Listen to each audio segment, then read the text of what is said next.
Stream's live, by the way. Cool. Yep, Basil faulty. Yep, absolutely. Yeah, we're not going to Faulty Towers. Yep, there's hordes of wildebeest sweeping majestically across the plains. No, there isn't. I was wondering if we'd get a Basil faulty. No, the dog's named Boris, but Basil would be a funny name for him. But yeah, so this map is basically going to be popping up quite often because it's going to be the base map that I use for showing where you are, and when you're trying to decide which way you want to go, it can come up and you can give me directions and that. But anyway, you have been traveling for maybe many days or weeks or months, guided by these dreams. At first, you may have tried to fight the dreams, but you soon realised that you were basically the dream. If you fought the dreams, they were making you ill. So something was definitely guiding you along this path or these paths. Effectively, in game terms, if you'd been fighting the dreams, you were waking up with a point of fatigue every time until you gave in and followed the way that the dreams were going. But all will be revealed about that later. Okay. And you will reach a fork in the road, and at this fork there are 4 people, although I have got a person that has appeared named unnamed. I don't know who that is. But there will appear 4 people, which is yourselves. 4 strangers that will meet on the road. And you will find that you're at a fork in the road, and that both ways lead to Talker Town. One way leads through the moors, the other way leads through a swampy area. And I would like you to introduce yourselves. Well, anyway, tall man with long hair.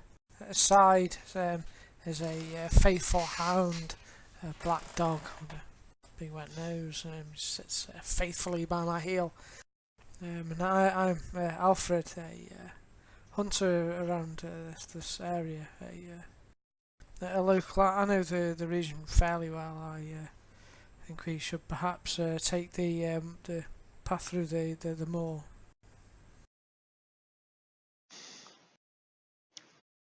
Just out of curiosity, isn't a moor and a swamp the same thing? No. Okay.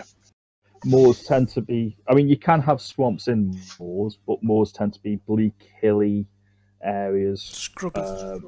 Yeah, scrub land. Okay. Got it. Right. Well, I will say my name is Deuce, and I am a sailor without a ship. But I've been drawn to this place for some reason. I can't say why, but and I don't favor swamps at all, so I just assume travel through the moors. But my character has 2 axes, 2 daggers, and a pistol, and he seems to be kind of flipping a coin in his hand as he kind of stands there. You're drawn here also, as was I, by strange dreams. Why? My name is Dakin. This white man made me slave, and I wave my spear at you, but no longer. And I'm better than all you. I follow dreams too. Okay. Excellent. I don't think Juice is actually white, as he bad looks at that picture anyway. Well, he's sun beaten. You know, he was a sailor. Now he's not. Cool. But we'll We'll put sailor in parentheses. He was a sailor. But From Bristol. Cool. You see, it wasn't actually white men that made him a slave. It was actually his own people, so he doesn't say that. Okay. And our fourth person is Valerie. I think Al's just and dropped she off. dropped. Yeah, she's in the AFK channel at the moment. I might be able to pull her out and set. I don't know. She's been here with the rest of us. She doesn't talk much, though. Yeah, I think sometimes she goes there by accident.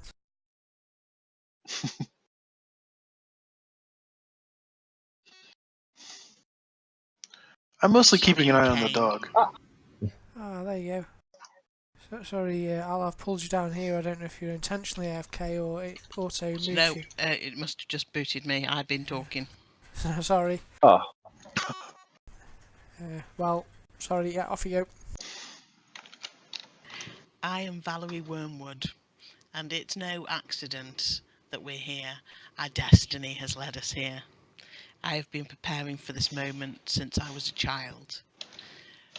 When I was young, my mother and I were attacked by a monster, and we were saved by a man called Solomon Kane.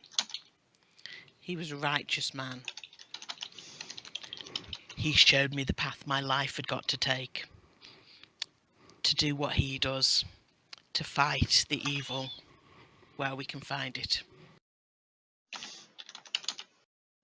This man is indeed a gifted man. You're right to think we should follow him. I have met this man. He was very intense man. I found myself. He basically helped try to figure out what happened to my shipmates. But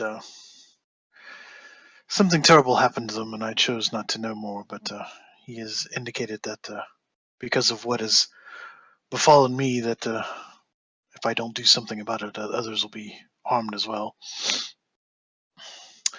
So, and then I keep having these strange dreams, and having to walk everywhere is getting really tiresome. My boots are getting worn out. What I wouldn't give to be back on a boat, but oh well, such as it is.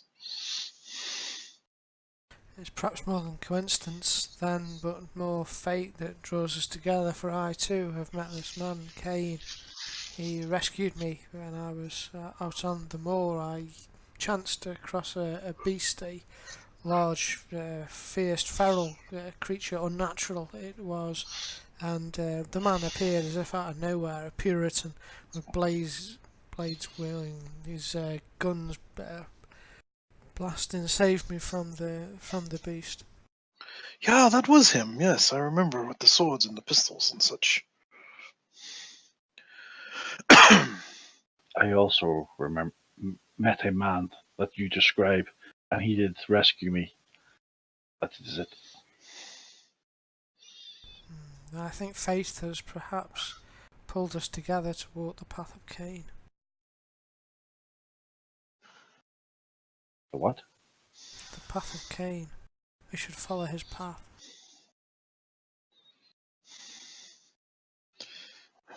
Well, whatever it is, if it will stop me from getting these stupid dreams, then I guess we shall follow it.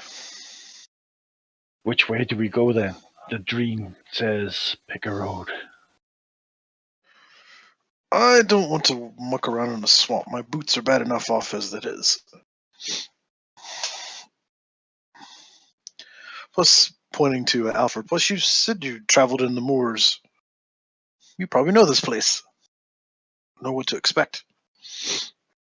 Well, it is a large place, and I've travelled widely in my time. But I know of it. I do not know it intimately. However, I'm happy to attempt to lead us, guide us. Yes, it should And be so. Works for me. you can lead us and guide us, but I'd probably be better at it, but you can do it this time. Ah, no, I Go ahead. Our leader and guide. Okay, let's go left. But the moors are this way. Point to the right.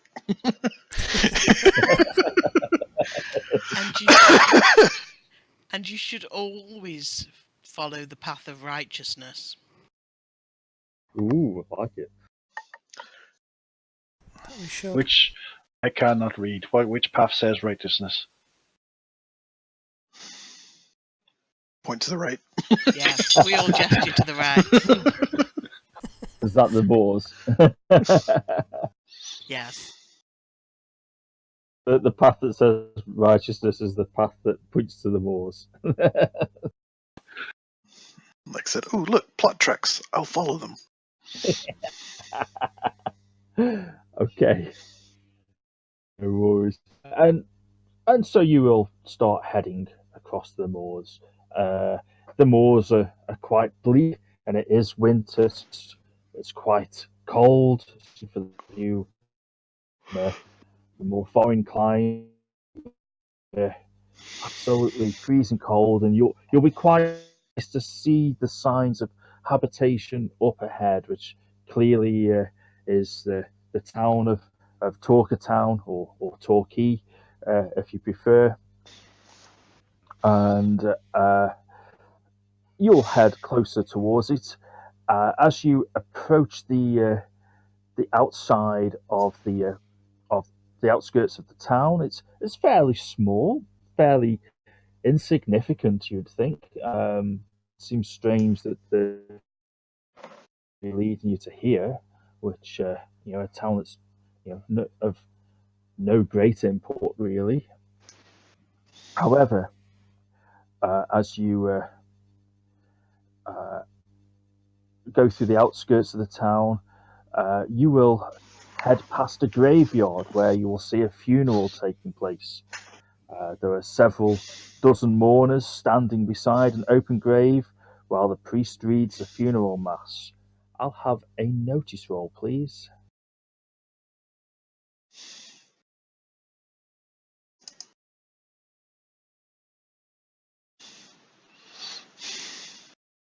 Okay, so that's pretty good. Everybody except for Juice, which is fair enough. Juice is a seaman, so he probably wouldn't particularly be noticeable of such things. You'll notice that there seems to be several fresh graves.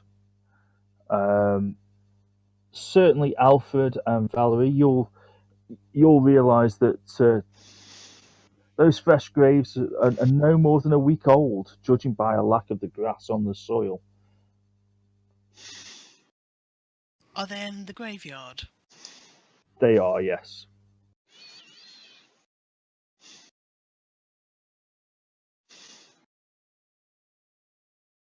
It's just, you have to check really, don't you? That we haven't just come upon some shallow grave somewhere. No, they are in the graveyard. They're fairly near to where the funeral that is taking place at the moment is. Do they have headstones? Or a crooked wooden gravestone? They have a crooked wooden gravestone, all right. Oh, I'll go and have a look at it and then realise I can't actually read, but I'll go and have a look at it anyway. Okay. Are you illiterate as well? Yeah. Okay, you'll go. You'll make out that. Nice one. You'll make out that they do have names on. Obviously, being unable to read, you can't make out what they say. But there are names on there. I'm going to bother the funeral party. I'm going to sidle up to one of them on the fringe and whisper, "How did this person die?" Yeah, that's not creepy. Okay. You'll sidle up to a bystander at the edge. you reckon that with the amount of people here, it's probable that most of the village are here, or most of the town are actually here, because it's not, like I say, it's not that big. And he'll say, "Oh, it's it's the plague. You best probably be on your way and avoid this town. There's a plague. There's many men died, men in their prime as well, been dying recently."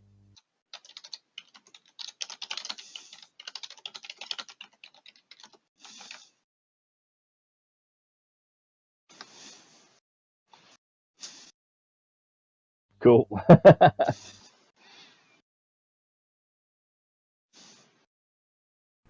What type of plague do you speak of?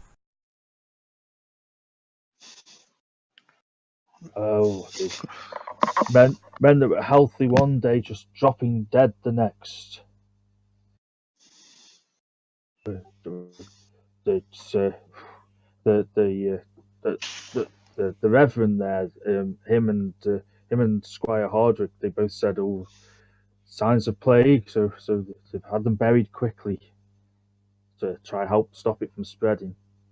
You can see over there, and he'll point away from the graveyard where there's a row of cottages near to the church, and he'll say, "You notice there's he's just got a whitewashed cross on the door. And that's where all the men, the plague of were living. So people are trying to avoid those houses." And what was this man's name? This is the guy here. That's old John Prestwick. He was a merchant. One of the richest men in town.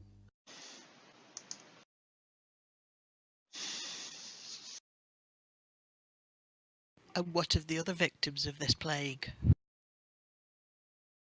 That there's been another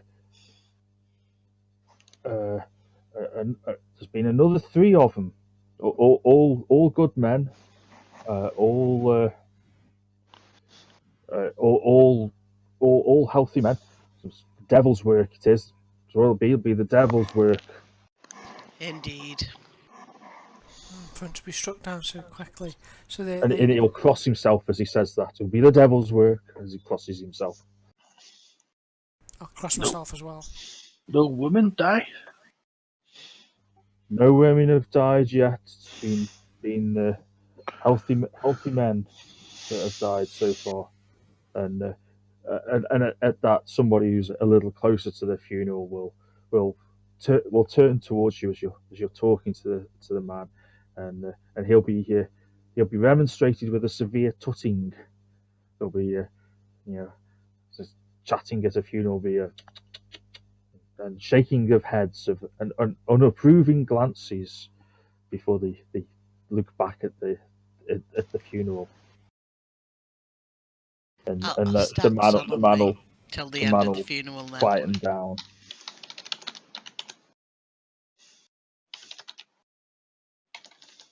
The severe power of the tutting.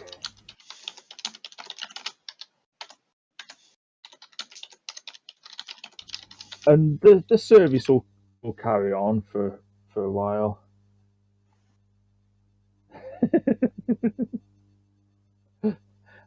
Before people will start to make their way away from the graveyard. Several of them, you'll notice, will be heading towards the inn, which is called, for those of you that can read, will realise that it's called the Lamb. Is that just me? I think Juice can read as well. I don't think Juice is illiterate. Yeah, I can read. Yeah, so I read. it's only two of you that can't read. In these days, anyway, they had a sign of a lamb as well, didn't they, to show people what it was called? True, yeah, and it's not got like a sword or knife in it, so it's clearly not the slaughtered lamb. Yeah, I was just going to query that. And Not really much of a lamb shop, is it? and the priest will do his last crossing of himself, and he'll head off towards the church. So people will head towards their houses and their cottages, um, and several will go towards the inn. And I'll have a notice roll, please.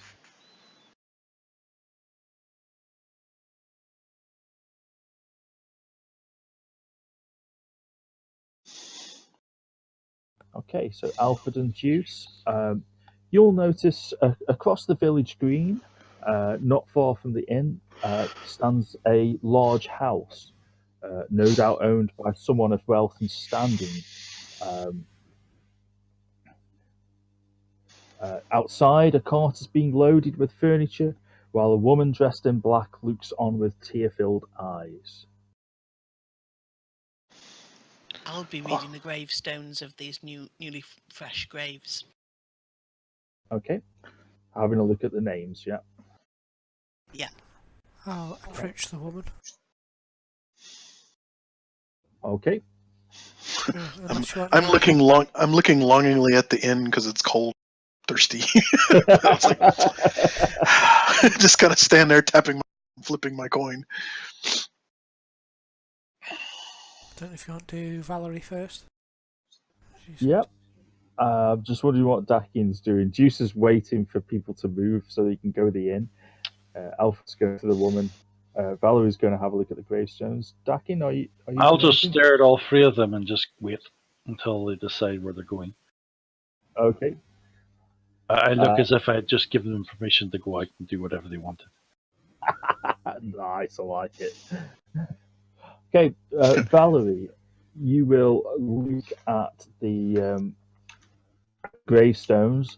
The fresh one is indeed bears the name John Prestwick. The other three that are fairly close to that are all very modern, well, not modern, but all new graves. Sounds like people have modern and old-fashioned graves there. But Yeah, people have very fashionable graves in this town. absolutely. The other three are James Carter, Thomas Muchley, and Nathaniel Drake. I'll just pop those in the chat box for you.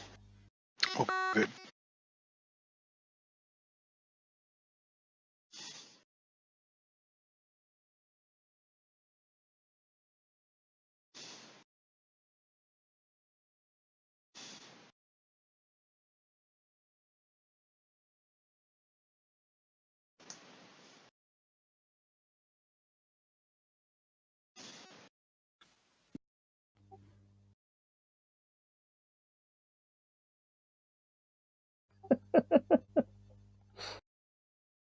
Okay, so I'm going to say both of you do a spirit test. I think that's trying to outstare each other is probably the best way to do it. Oh God. Oh, okay. I have a chance. Ooh. I stare a minute longer. They both outstare the average person by quite a while, but Juice manages to finally outstare Deck in there. Meanwhile, Alfred, you will head over towards the woman.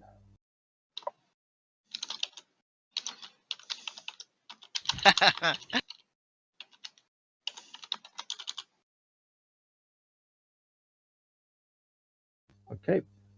Yep, there'll be a couple of burly men loading up a cart, whilst a woman has stood there. She's tear-filled eyes, and she's wearing all black, and she obviously has a hanky to her eyes. There's no white cross on the door of this house.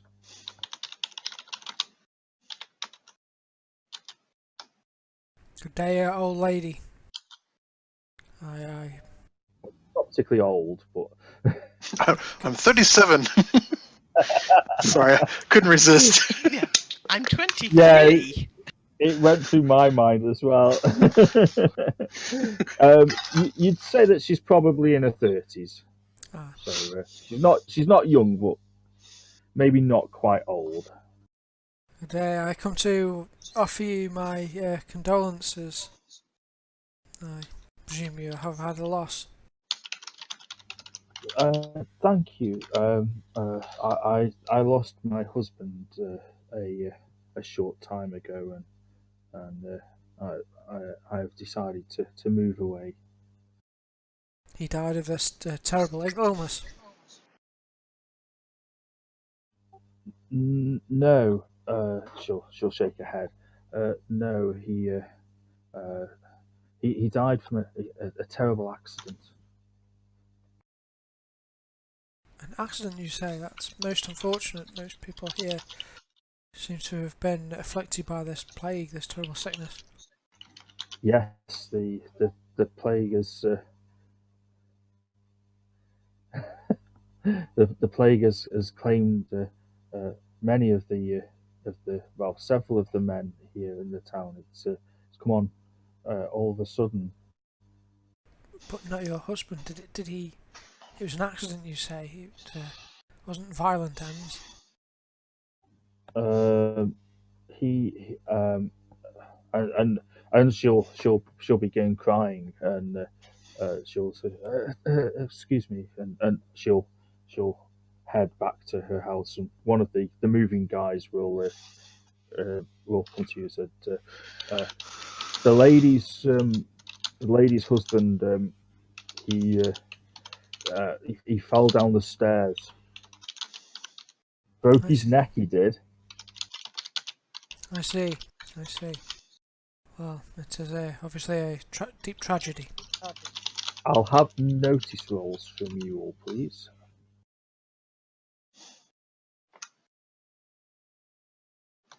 I'll spend a penny on that. I don't need to spend a penny on that one. Okay. Well, that's pretty impressive. I'm actually going to say Dakin and Juice will definitely see it. This is after you've stared longingly into each other's eyes for a little while.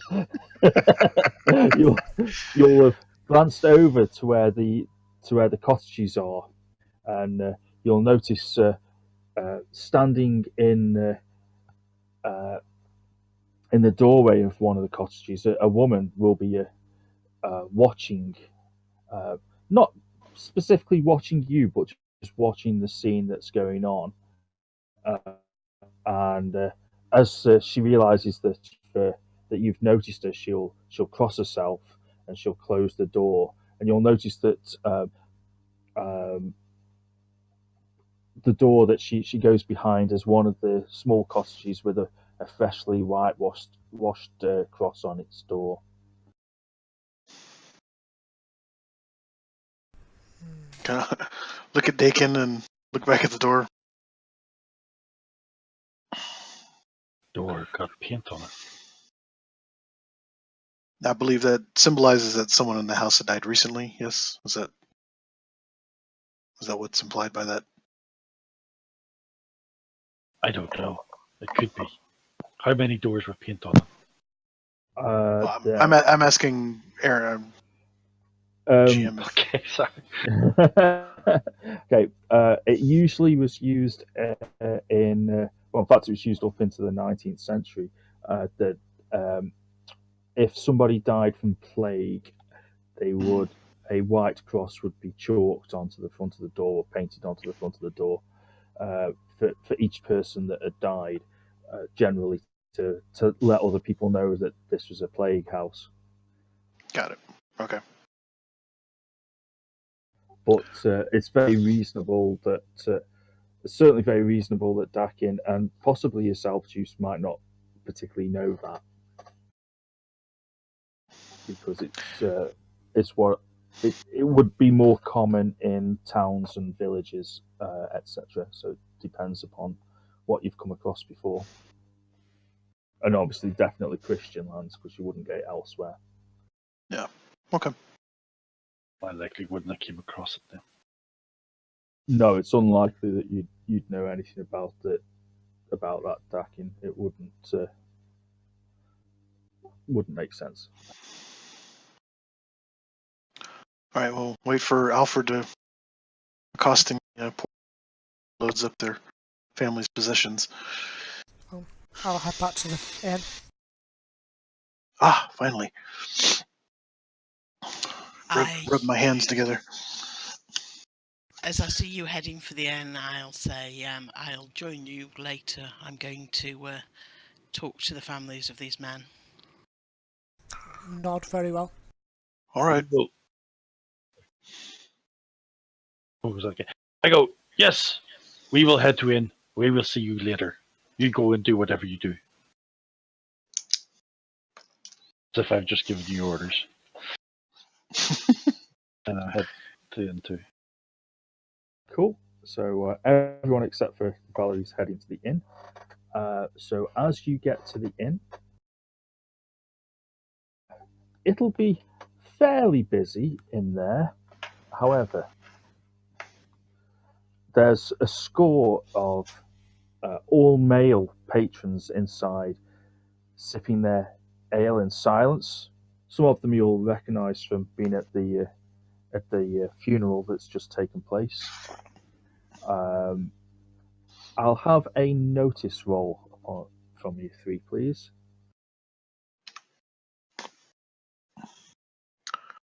Okay. Yep, that's cool. You'll all realise that you'll having a general look around as you were about to head over towards the bar. You'll notice that most of the men all seem to have a worried look upon their face.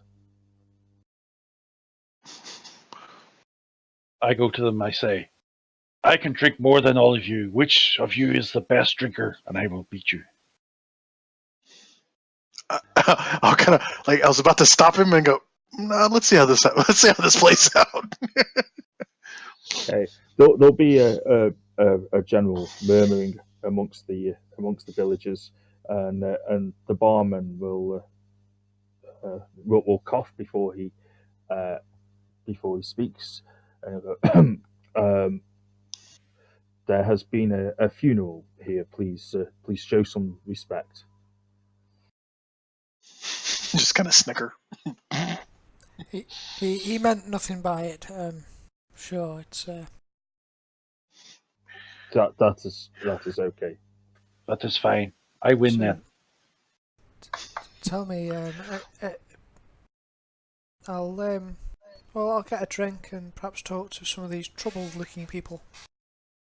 Okay. You'll attempt to mingle. Yeah, I don't have very good mingling skills, so it's one of the skills that I had to forego in order to get the other stuff I have. So, Okay. yeah, I don't have streetwise, so There will be a spare table that nobody happens to be sat at, so okay. you can certainly get yourself a foamy tankard of beer without any problems. It seems we've arrived in Torquay during troubled times, worrying times. I'll say to one of them. Okay, I'll have a persuasion roll from you, Alfred. I'll penny that.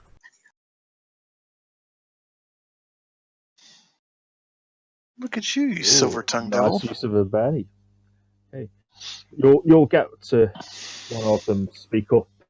Obviously, it looks a bit older than most people there, and people would probably look at him with not so much reverence, but he will be consider himself a bit of an authority. Oh, have a seat here, young man. Have a seat. Bring your beer with you. I'll take a seat and click for Boris to come and sit by my leg. He'll actually look at your dog. And say, well, that's a fine dog there, and he'll cast an eye over and say, hunting dog, yeah. That he Excellent. is a working dog and a faithful friend. I'll scruffle his head. Oh, you can't go wrong with a good dog. The yep, good dog. That's all a man really needs. Well, that and a good meal and a good drink down there. That's true. That's true. So tell me what's been happening here. It's Oh, seems sorry. I forgot to. He'll shake your hand. Matthias Bradshaw is the name. Alfred. Pleased to meet you. Pleased to meet you, Alfred. And you. Uh, he'll sort of like speak to your dog, basically. I'm pleased to meet you as well. The dog So, will lick his hand affectionately. as if on cue. Yep, he'll pat him and what is it you want to know? Well, it just seems a little odd, the goings on here. I'm just concerned about the safety of all you folk, and everyone here looks really worried about the events. Almost. Well, uh, in the last week, four healthy men have all died. Yesterday, it's a little bit of a paraphrase around this. Yesterday, it was John Prestwick, a merchant. That's who we've been burying today. Died before the night last, all sudden like, while walking back from this very inn. Was found in the street last morning. Pale as a sheet he was. Pale as a sheet. It seems. Him dropping like dead like that wasn't natural. We're folk are worried it might be the plague. So Squire Hardwick and the good Reverend made sure to send him on his way as quick as can be. So hopefully nobody else will catch it. That does seem very strange that a plague should act so quickly. For a man to be healthy one moment and then just on his way home, struck dead. Well, it's folks around here we're fairly superstitious, and it could be that the devil walks around the village. Or some, we've had trouble in the past, and he'll cross himself. So it could be the devil. Devils come back to talk to him. It's it was 20 years ago that the devil was last here. Trouble in the past, you say? Out of curiosity, how big would we estimate this village? Well, calling it a town is probably optimistic. So like a Thorpe, just 40, 50 folks, or yeah, maybe once you add children and everything, probably reaching maybe about 100 people in total. and I'm wondering, what would the devil want to do here with a village with almost nobody in it when there's plenty of big towns? I'm just, okay, yeah. But be that as it may, I'm keeping that to myself for the most part. Perhaps they invited him. I guess. Do Must be a slow day in hell. Do you want to do anyone else before you come back to me? I don't want to hog it. Well, I'm looking to, like I said, I'm just warming myself. I'm actually hoping I can get a snack of some sort to go with my beer and sit in front of I want to kind of get in front of whatever hearth or fire they have. The barman will ask you if you want a pie. They do good pies here. Sure, whatever you have. He'll shout in the back for Lucy. A pie for the gentleman from out of town. What about your friend? Does he want a pie? I will take it. Will yes, he wants a pie. Yes, he wants does. Pie. Yep. 2 pies for the gentleman from out of town. Lucy, can you hurry it up? That's a good girl. I can eat more pie than he can.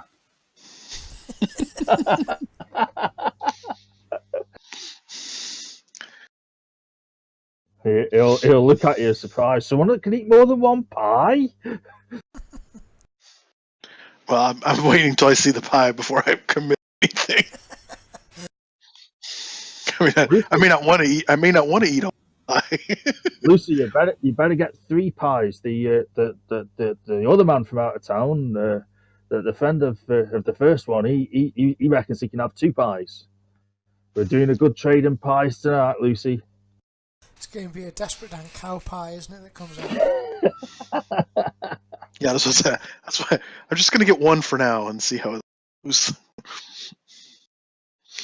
Excellent. And you'll hear a female voice from the back shout, shout some affirmative kind of like response, and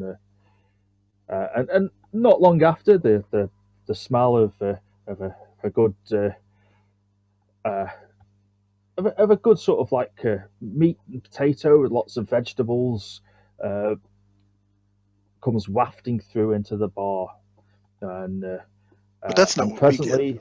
presently you just get a bucket of slop. Yeah, I want and, that. and presently a young lady, probably very late teens, maybe very early 20s, will head into the bar with a big tray, and there'll be 3 fair-sized pies on there. They're actually pasties rather than pies. I'm not sure how familiar everybody is. I know the pasties. Yeah. I just whatever. I'm not gonna worry too much about it, as long as it's filling. I'm like whatever. Basically, it's the pasty is it's kind of like nearest I could say it is if you've got it's like a big pie, but it's kind of like folded at the top, so it becomes like a crescent shape. So it's like Hmm. a semicircle, but the bottom of it obviously is filled, Well, and it's it like a comes up the top. full. Yeah, it's like a almost like a calzone or something.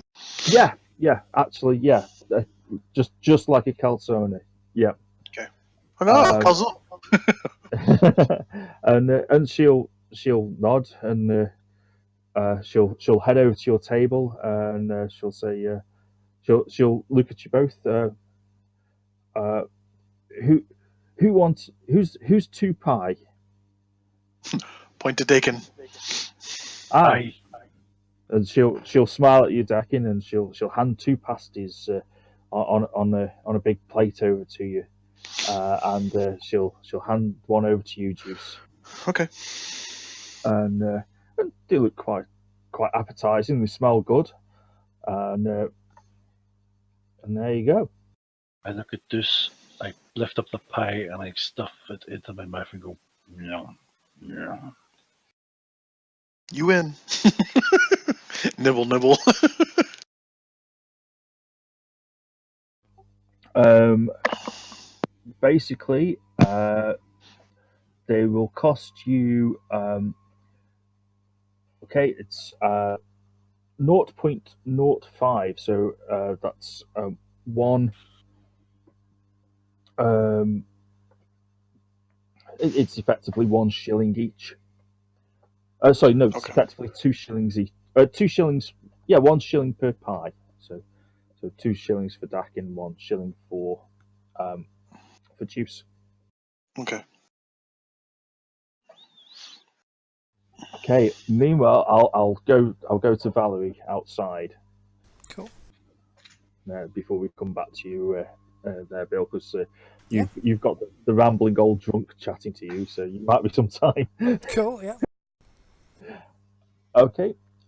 Valerie, you'll see that there's 4 cottages, all fairly next to each other, fairly close to the inn and the big house. But 4 cottages, all with one white cross on whitewashed onto the front of each door. I'm going to the one that I saw the woman go into and knocking on it. Okay, you'll knock on the door, and a moment later, the door it'll be partly open, not fully opened, and the woman will peer through to you. Can I help you? I understand you've suffered a great loss. And she'll nod. My I lost my husband, Nathaniel. I know this is a terrible time, but I wanted to tell you that God is looking over you, and He will be with you in your hour of need. Okay. Make me a persuasion roll. 'Cause you want to sound convincing. That's cool. She'll smile and she'll say, thank you. That that brings me great comfort. The angels watch over us and they'll make sure any wrongs are righted. We don't have to worry about any of that. But but but my husband he they say he died of the plague, and it's happened to several of his friends as well. What what did your husband do for a living? Oh, he used to work for John Prestwick, the merchant who lives at the end there.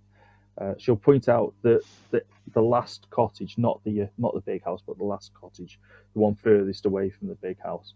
Uh, he was uh, in he used to do a lot of work for Mr. Prestwick there, but as did as did both Mr. Carter and Mr. Muchley, who lived in the two houses between us, in the two cottages between us. And they were all struck down in their prime, very young, with no long illness. No, uh, all within within a day or so of each other. The the the squire and the reverend, they both think that it's because they work together that it could well be that they caught plague from the same place. They all Mr. Prestwick, being a merchant, often used to travel to the nearby towns and villages selling. Um, they, so Squire Hardwick thinks that they might have picked something up from one of the other towns, probably from. I know that they went to Plymouth, and probably from Plymouth. That's where. And she'll say that if anybody picks anything up from any illness, it's usually from Plymouth. These distant places have strange diseases. And she'll nod, and she won't in the slightest realize that when you say these distant places that you're having you're being slight. She will completely agree. She'll believe that that's what you mean, that these distant places. Plymouth is quite a long way away. It is for normal folk. Absolutely. I have some training in healing. If you wanted, I could check that you and your family were all healthy. She will look at you and says, I can't afford to pay. Oh, I don't ask for payment. The Lord guides me to do this sort of work, so I do it for free. Oh, in that case, yes. Please come in. I would be most grateful if you could have a look at myself and the little ones to make sure that we are all okay. I haven't been feeling any illness, but neither had Nathaniel before he died. And I'll have a look at her and the children and see whether I can see any signs of any illness. Okay, make me a healing roll, please.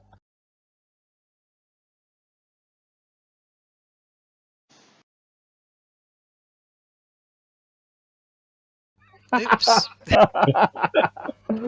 I don't do so good. Are you playing critical Can failure, she? sure? Can you Benny that, or Uh, is she stuck with no, it? you can Benny a critical failure in Solomon Kane. I like will to then. I like to keep the critical failures for daring tales because that's obviously provides total comedy relief, but Solomon Kane isn't quite the same kind of thought behind it. So yeah, Benny's fine. Wow. Okay.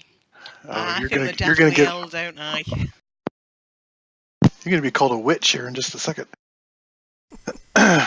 You killed my little girl. Are you Benny in that one as well? Yeah. Go on, do it 3 times in a row now. Yeah.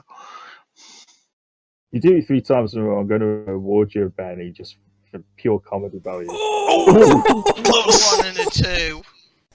Tried your best. Yes.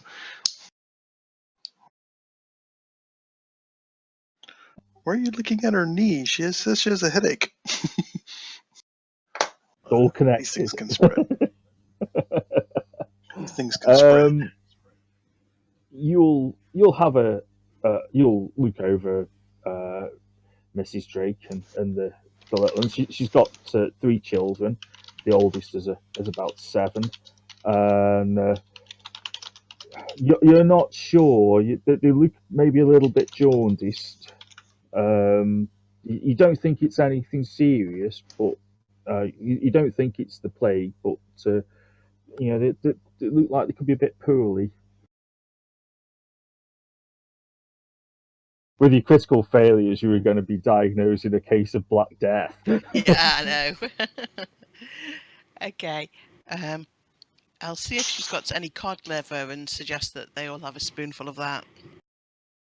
Oh yes, yes. So she'll say that we always make sure that the children are lined up every Friday before Nathaniel used to go out to the lamb. Used to make sure that the children were lined up and they'd have the spoonful of cod liver oil as the Friday night treat.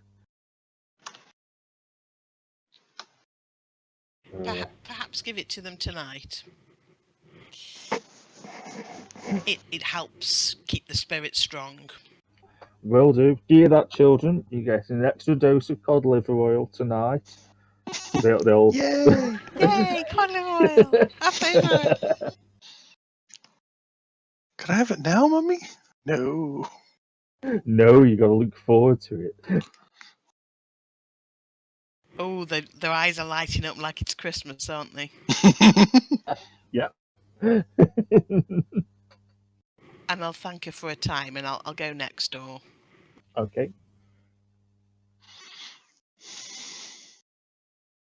Okay. You'll knock on next door, and there won't be an answer. So I'll try the other cottage. Okay. Yep. You'll knock on there, and a woman will answer the door. Can I help you? I wanted to say how terribly sorry I am for your loss, and to tell you that I've got faith that God will look out for you and your family. Oh, that's very very nice of you, young lady. Um, uh, uh, Maybe you wish to speak to my sister. It's my sister that's the widow. I have come to stay with her in her time of need. That's very Christian of you. Well, we always do our best for family. I have some limited skill as a healer, and I Allegedly. and although it's not much, I'd offer it for free to the family. Look them over, see that they're all well. That's very kind of you. Come on in and speak to Jane. She'll I'm sure that she would appreciate that, and Thank you. and she'll lead you in. Again, it's they're not rich people, but they're not poor people struggling financially or anything. Um, and she'll lead you in, and there'll be a woman sat by the fire, wearing the black clothes of mourning, and she'll look up, and her sister will say, "Jane, there's a lady here. She's come to. She's a doctor, and she's come to make sure that everything's okay. She says that she's a healer, so she's going to, and she says that she's going to come bless you as well. She must make sure that you're okay, Jane." And you get the impression that she's talk she's talking to her sister as if her sister's an invalid. Although, if you Yeah. make a healing roll, you can make your own diagnosis.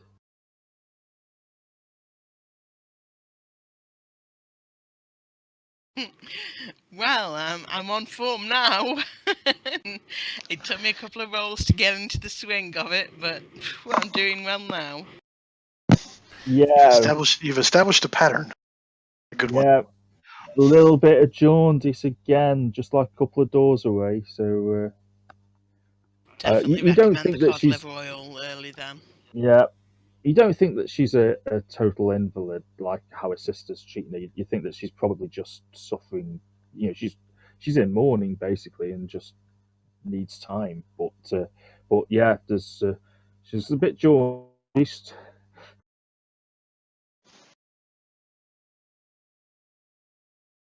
Her sister will know. So cod liver oil. Okay, hear that, Jane?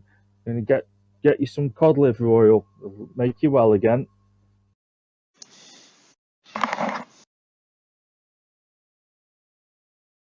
And that's it. It's just the 3 cottages, isn't it? Well, there's Oh, there's there's the Prestwicks next Prestwicks door. as well. Yeah. I'll go there next then Okay. to continue my incredible healing. your yeah, to continue your sort of ability to increase the sphere of plague at this town. To send the town mad. If they're not physically suffering, you're going to make sure that they're going to get it mentally. You're due a load of really good rolls though now. There's soon going to be a shortage of cod liver oil. Yeah, I was about to say she's going to work on cod liver. You need cod liver oil. Just wait till you I'm guys heavily are there. invested. I have to ship it somehow. I've got 30. Yeah, I've got cod liver 30 oil, tons. dude. I've got a warehouse with 30 tons. I've got to move it quick. You'll knock on the final door, and again it'll be answered by a woman clearly in mourning. I'm sorry, we're not taking visitors today. Come back tomorrow.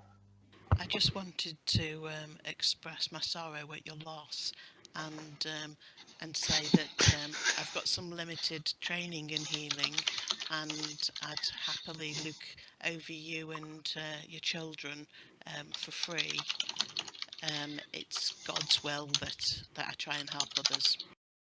Okay, make me a persuasion roll.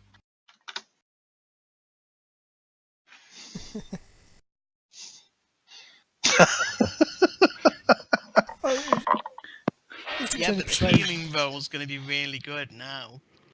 She'll say, I'm sorry. I thank you for your offer, but please come tomorrow. It's too traumatic to be talking with people today. I just wish for today to end. I'm sorry, I'll leave you to your thoughts. God bless you. Thank you. And with that, she'll close the door. Meanwhile, back in the bar,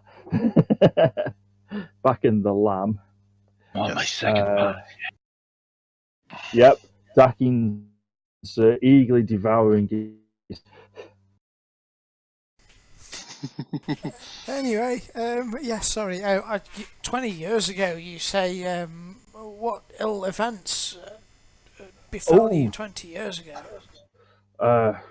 there was a, a terrible army of ruffians and swept through this area, and it was only due to through the whole of the area. it was only due to uh, the saving by one man, a Puritan, who came to the area and put an end to it. And I think the man, it was some kind of like wizard, they say, that came round. There was a wizard named Moloch that was causing problems, and a man 20 years ago came to this place. Uh, uh, I can't remember his name, but he wore a I'll, big black hat. I'll lean Uh, forward dramatically and say, Kane, was that his name? and he goes, he looks he looks thoughtful for a moment. Goes, yes, Kane, something Kane. That was him.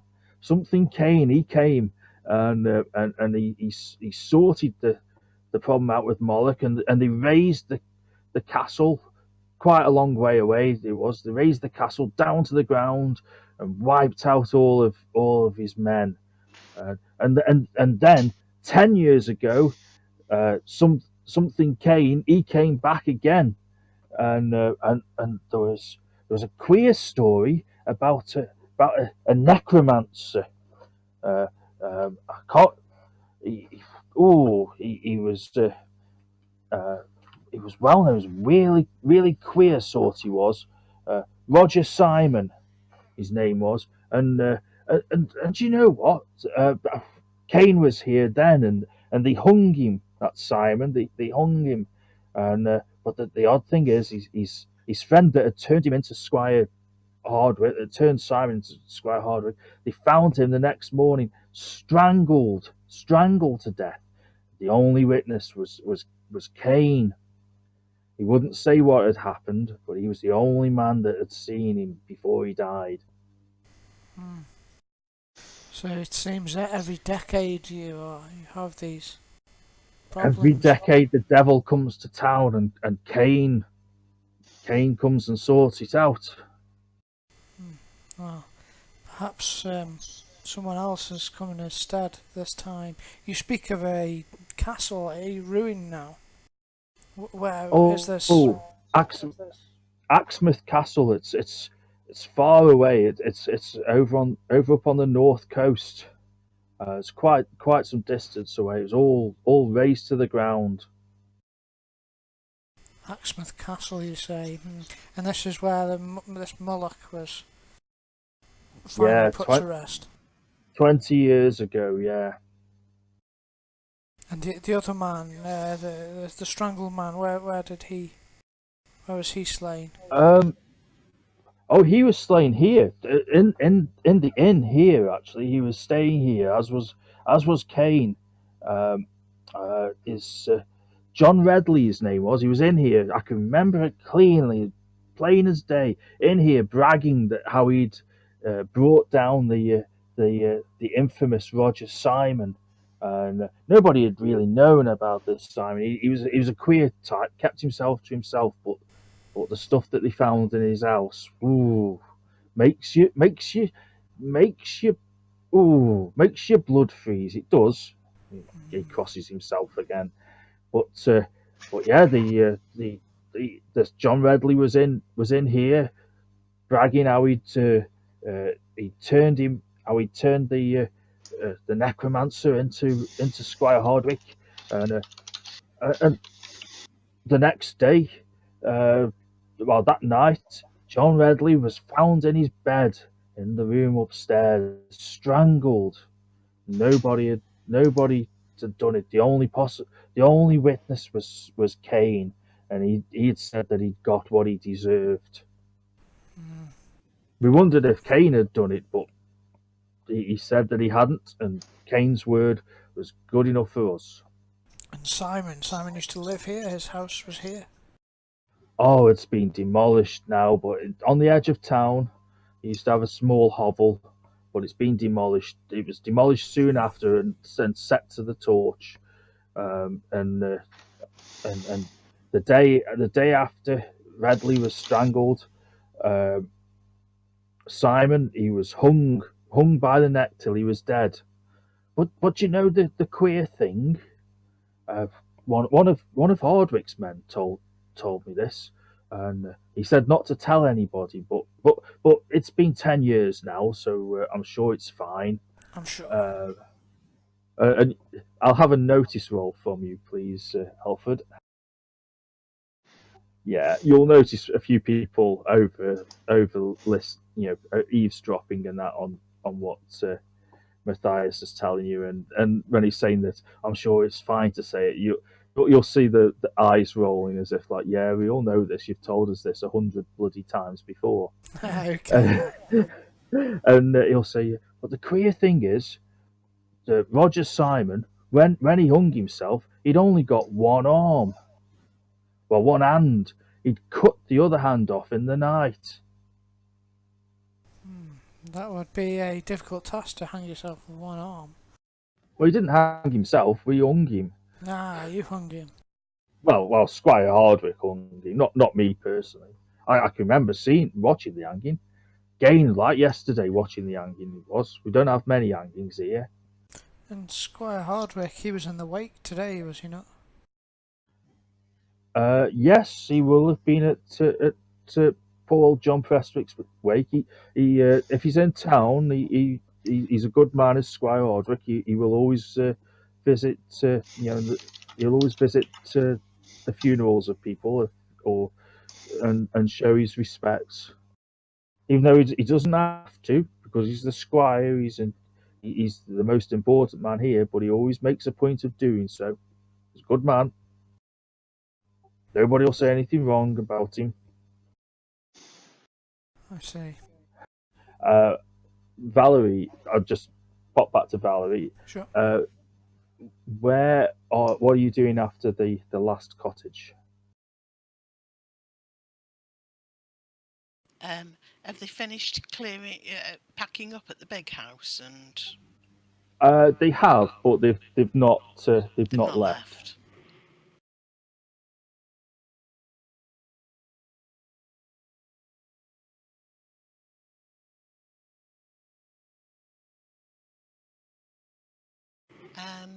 I'll go and join these in the pub actually, Okay. because I'm not really sure what Alfred talked to that woman about.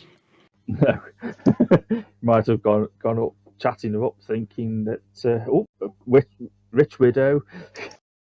Now's the time to make a move while they're still fresh in the ground. Straight in there he was, Alfred, yeah. Okay. Yep. I'll have a notice roll from the three of you that are in the bar, please.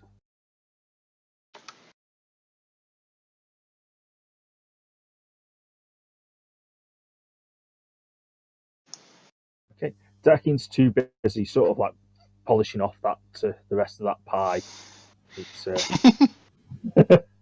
as Alfred and Juice, you'll look up as the door opens, and Valerie will come walking into the bar.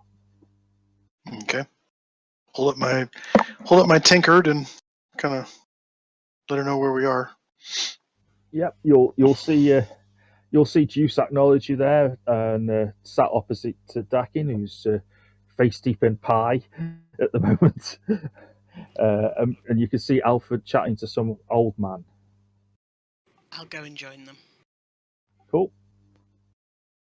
Well, I guess I can head back to the group and relate to them what I've found out from the old man. Okay. So you'll all gather back around the table, So and it Alfred will. Yep, go ahead, Alfred. Sorry. I was going to say, it seems that this village suffers this affliction on each decade, and indeed our mentor, our guide, Kane, was here on 2 occasions before, once 20 years ago, when he defeated a necromancer named Murtog, and he and also again a decade ago, where a man, Mr. Simon, was causing trouble in here. A bunch of ruffians swept through the town, apparently. So it's not like the anniversary of. It would seem it was close. Oh, we better get out of here before it comes back. So that means that Solomon Kane is probably going to appear here soon. You'll be Perhaps, able to meet him again. perhaps Um, I hope so, but maybe on this occasion, fate has seen to it that we are here to represent him. yeah, that's what I figured. That's probably more correct. But in either case, this village appears to be afflicted with an ongoing curse, a decade one, where necromancers bother the town, and the recent mysterious deaths would seem to figure that this evil has returned. How do you spot necromancer? That They're the ones trying to kill you. They're the person trying to kill you. Hmm. This I do Are not you a know. necromancer? Did you try to kill me yet? Why would I try to kill you? Just asked. I don't Well- even know you. I certainly don't believe we'll see whether they float and the like is the way to find out whether they're guilty or not, Like a boat. or a duck.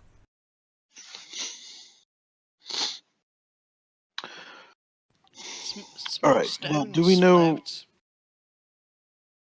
Gravel. Yes. Is there anything in common with these 4 people that have died recently? Try to keep my voice low so I don't attract too many. Yes, they all work together. Doing what? They worked for John Prestwick, who was the merchant, and they recently went to Plymouth. Hmm. Did anyone?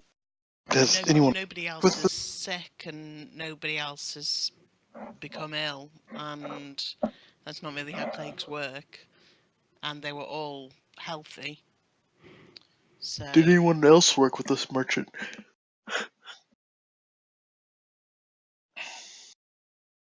Is there anyone else that's about to drop? I don't know. We should ask somebody. Well, the old man here, perhaps you should invite him over. I'll wave to the old man and hold up a tankard and see if he wants to come and join us. What was that? Sorry, Bill.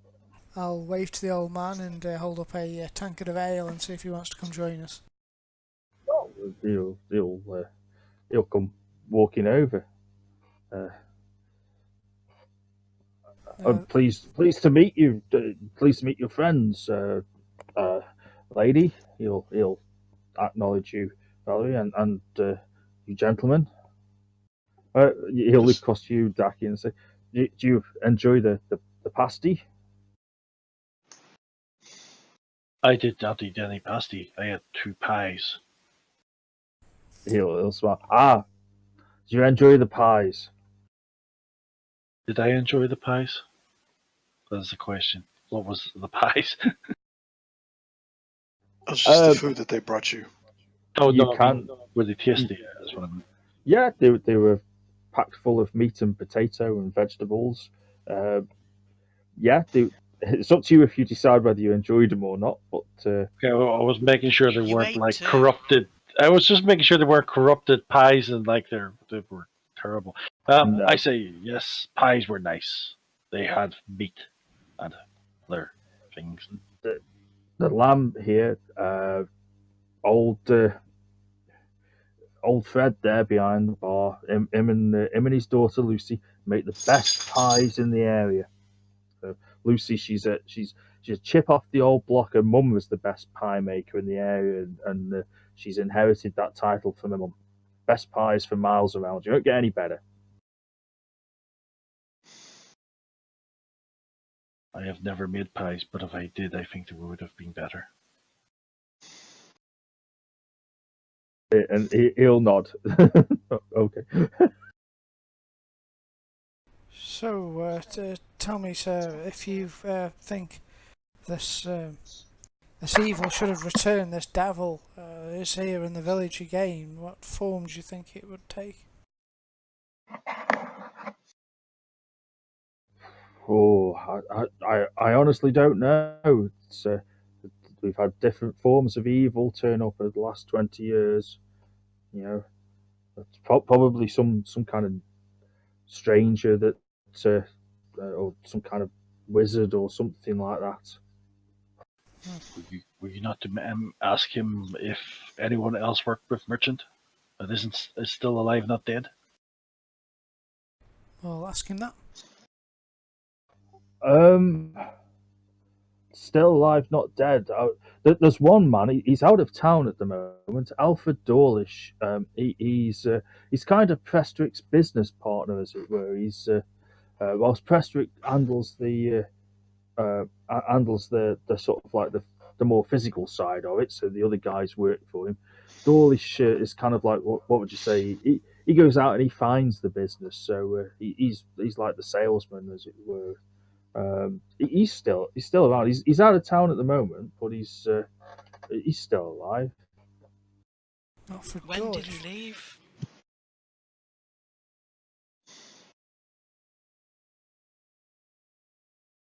When did he leave town? Um, he's been gone about a week. I think he's due back any day now. He'll be mighty surprised as to what's been going on in his absence.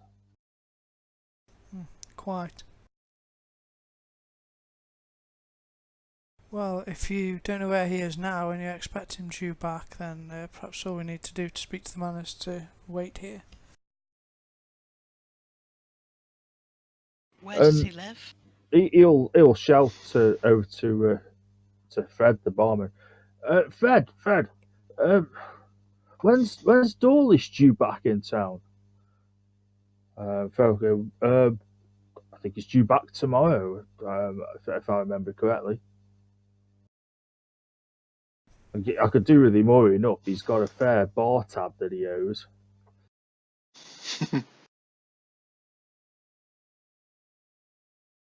Well, perhaps you should speak to him when he arrives. He would, now he was a partners, say, in the business, he would stand to inherit it. Now that his partner's dead. I guess so. Says Matthias. You get the impression that he's probably not particularly thought much about it, but with you saying it, he'd be like, yeah. It will put the thought in his head.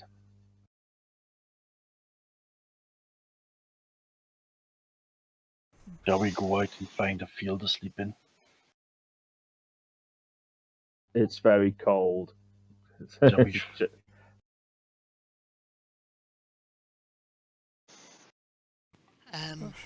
I'll ask Lucy when she's passing by if she'll get me a pie. Of course, Mum. And if I could have one and one for Boris also, that would be splendid. Yes, sir. She'll look a bit bemused that you're ordering a pie for the dog, but each to their own, and she'll go off into the back to make some pies.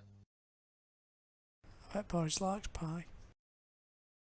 Boris Yeah, probably likes definitely. anything. He's a Yeah, dog. the dog will pretty much eat anything. Yeah. Yeah, but dogs love to eat what you eat, don't they? That's the best. It is, yes. Yeah. In fact, Boris would probably prefer your pie. Yeah, he would, yeah. Mine's much nicer.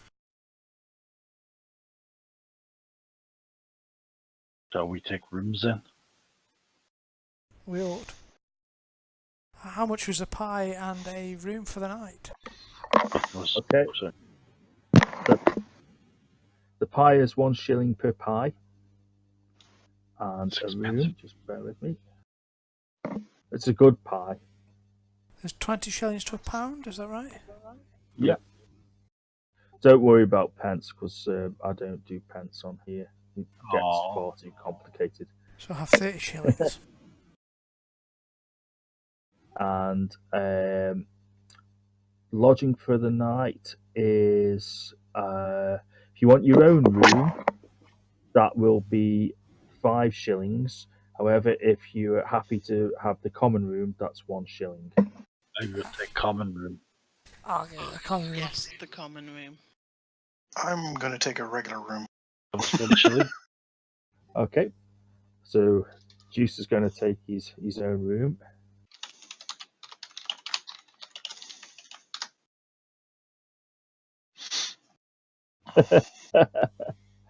Cool. Yes, rooms will be sorted.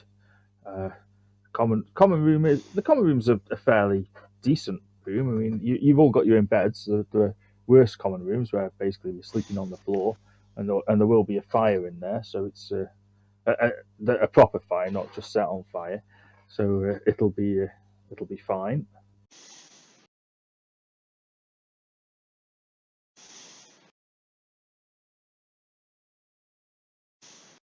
And uh, Juice. Well, everybody make me a notice roll. Including me? Okay. Yes, especially you, Juice. Oh, I Hey. thought that was I thought it was Valerie. She still hasn't rolled above 2 all night. Hang on. There we go. I did earlier. Did you? Okay. Okay. Alfred, you'll overhear that uh, the gentleman who's having his own room. You'll overhear that he's having the room that Redley died in.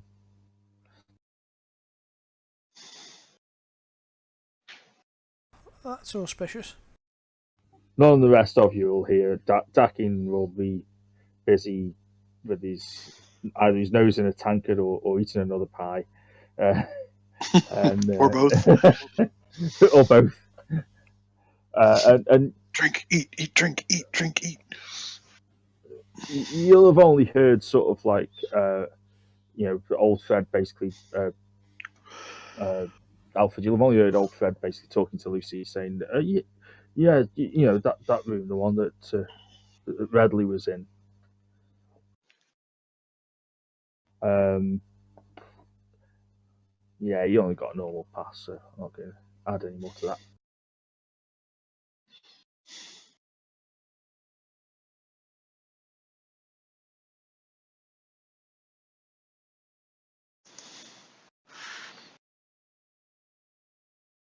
What time is it?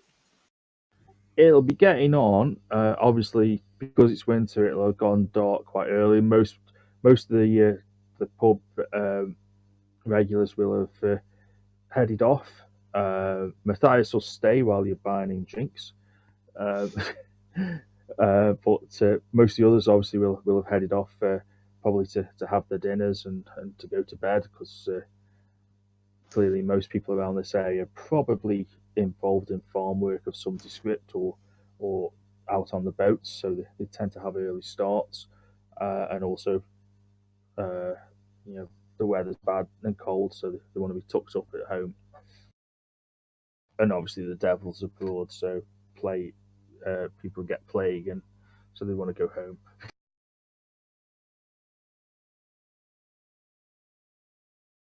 Makes sense.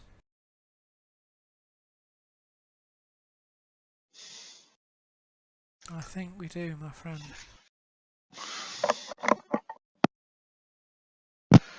No, just when I wanted a good night.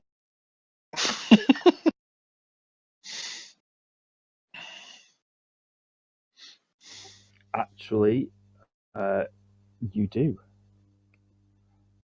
Oh, good. You don't get to not dream. Okay.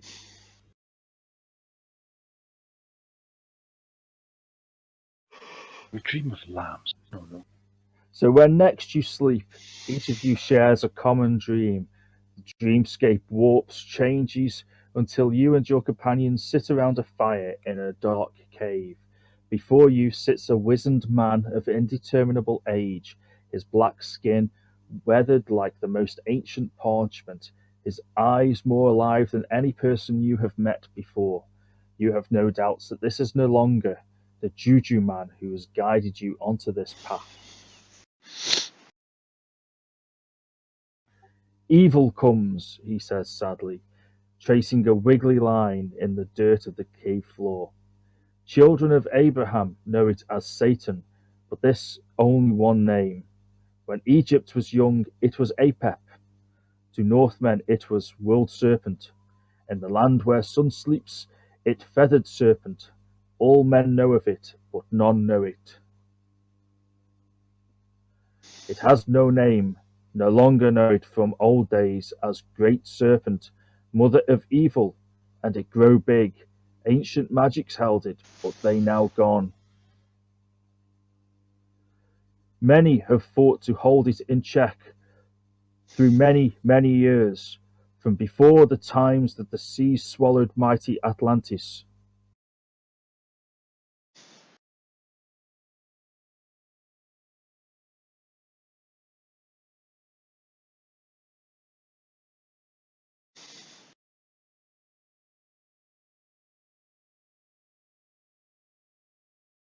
Nice art.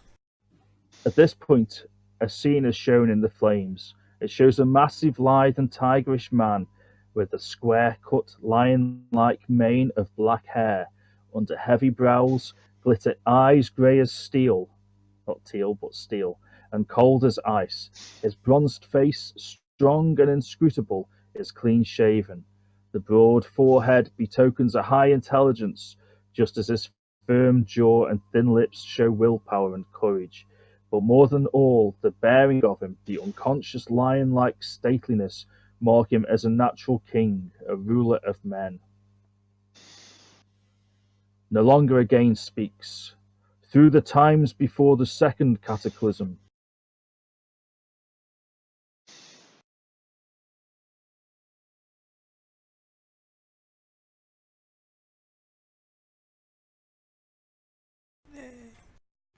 the scene changes to show another man, who could almost be the twin of the first, standing upon a platform with a darkly tanned face and sullen or smouldering blue eyes and a mane of long black hair. He has the supple ease of a great tiger, his steely muscles and mighty thews rippling under his skin, burned brown by the sun. Alongside the man you see a beautiful woman. She is slender, yet formed like a goddess, at once lithe and voluptuous. Her only garment is a broad silken girdle, her skin the colour of ivory, her rich black hair falls in rippling clusters down her supple back, and her dark eyes burn with passion as she looks upon the man. Clearly there is a great deal of attraction between these two, yet in many ways you feel that she is not subordinate to him, but is his equal, and in other ways maybe even his superior.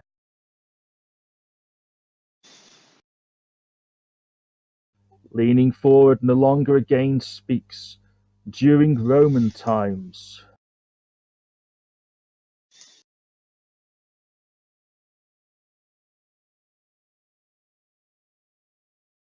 the scene changes yet again to show small, dark-skinned men heading towards the Roman army. They wear little to no clothing and are covered in blue paint. Leading them is a taller man, though by no means would he be classed as being tall, but among the others he stands like a giant. And like the other warriors, he seems less savage and staring, though by no means any less ferocious. He is slim and lightly built, with long dark straight hair. He wears an iron band with a red jewel on the brow, marking him as some sort of king or chieftain. Unlike the savage creatures at his command, the man wears mail armor and is carrying a sword that looks to be of a much superior make. Pausing no longer looks into each of your faces before continuing, and after Roman times.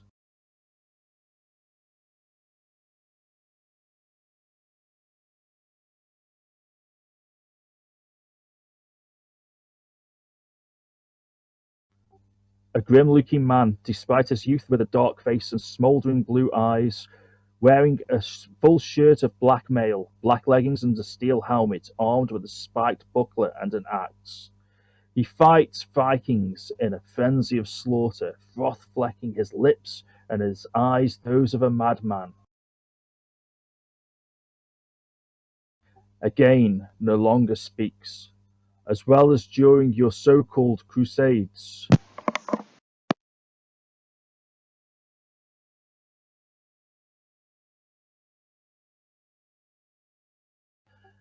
A clean-shaven man with various scars on his dark, grim face that lends his already formidable features a truly sinister aspect.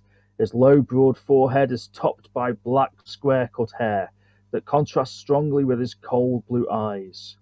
Again, in appearance, he could be considered very similar to several of the men that you have already seen in his visions, but he clearly wears the armour of a Frankish crusader, adorned with a skull motif on his chest. No longer speaks. The threat has not been limited to the past, but has also been seen in much more recent times.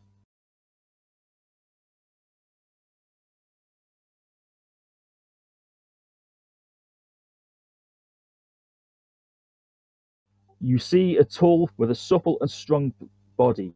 She has red hair cascading down past her shoulders, with blue eyes, and is most beautiful. She's dressed as a man from the last century, wearing hose, doublet, and tall boots. She carries a sword on a baldric and a pistol in her belt. I think Al's just gone to AFK She again. got hopped to the other channel. Must be a setting on her one. She's back. Cool.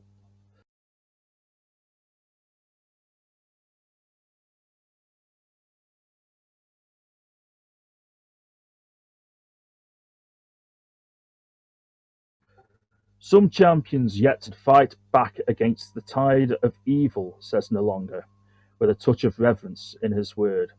The scene briefly changes to that of another woman, again with red hair that this time cut to a shorter length, before changing again.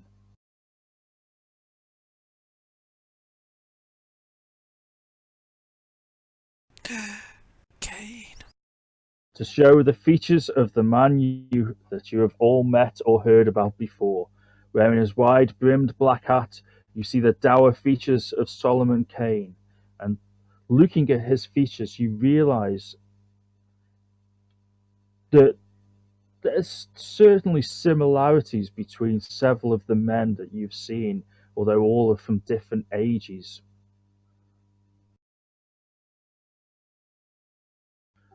No sooner have your eyes settled on the grim countenance of Solomon Kane does the scene rapidly change, showing visions of men and women wearing strange clothes and carrying strange pistols, similar to flintlocks, but at the same time quite different.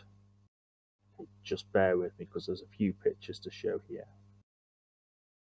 Okay.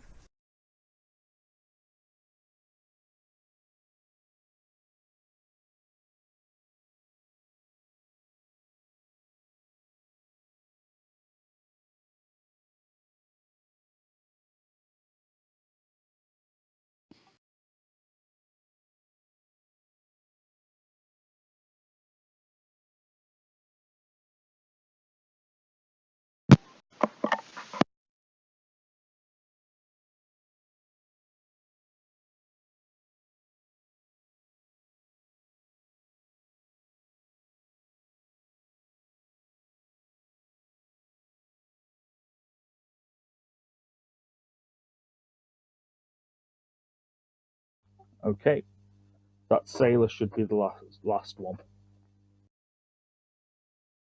Got him.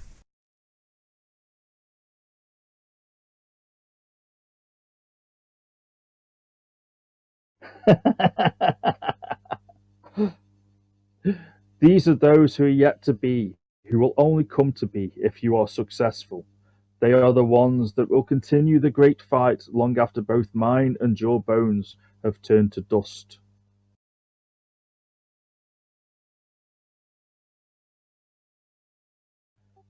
Only one way to find where it sleeps and kill it. Find the 6 gems of power. Long hidden they are, masked by evil from no longer's gaze. Search world, listen to talk of evil and strike against darkness. One lies in the old world, one in my homeland, Africa. 2 in the new world, and 1 in the lands of Cathay. One lies hidden to my sight. Search the word. No longer dreams speak you again when he feels you growing close and when he knows more.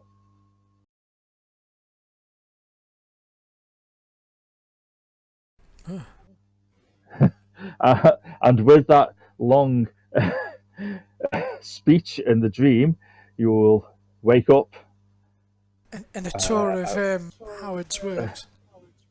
Yes, and you'll wake up and find that it is morning. And although the dream was quite intense, you do not feel tired from it. You feel somewhat Invigorated. invigorated, as as if there is a fresh purpose. There is a fresh purpose. Well, it seems uh, I had a most terrible dream. I do not know if you shared it with me. I'll explain my dream. Yes, that's exactly the dream I had. Conan was in it.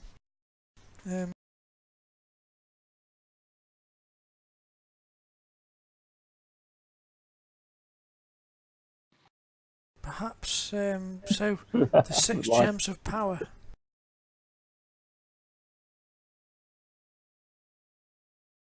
Search the world. Listen to talk of evil and strike against darkness.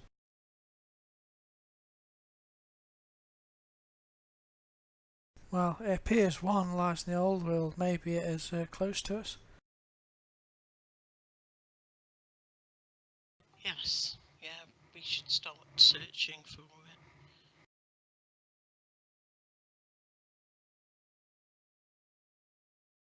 And if we are to listen to talk of evil and strike against darkness, it would seem we're in the right place here. The salesman comes today. Yes, perhaps he is the evil.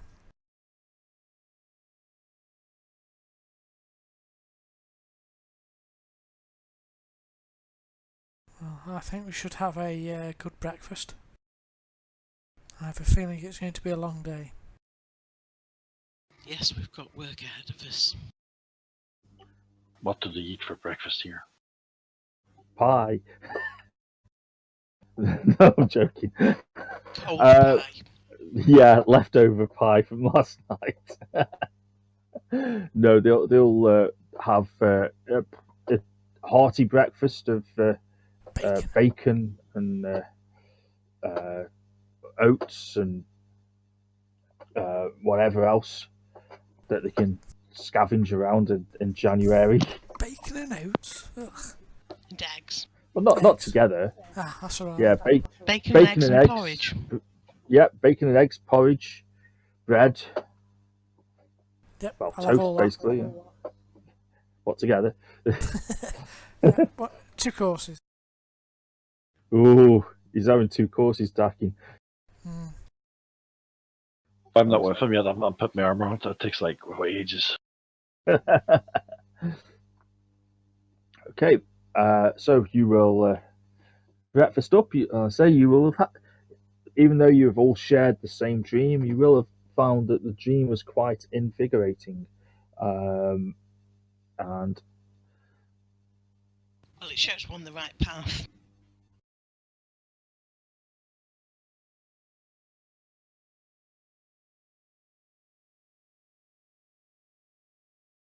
you will have woken up feeling fairly refreshed and recharged.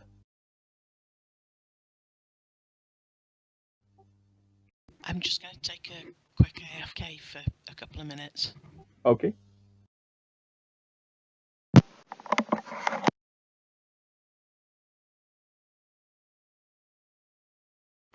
if there's anything that anyone wants to do during the day. I'll speak to the barman and see if we can find out where this guy lives, the man who's visiting. Alfred. Alfred, Alfred that's right. Dawlish. Yep, he'll point out the house.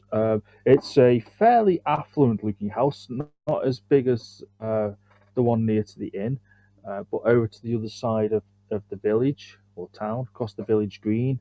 Fairly big house. Well, perhaps we should keep watch on it during the day so that we know immediately once he arrives. How many roads go into this town? 2? There's 2 roads, one by the moors and one over the moors and one through the swamp. You can get to it by boat as well, but So I keep eye on. Dawlish won't be going on the boat.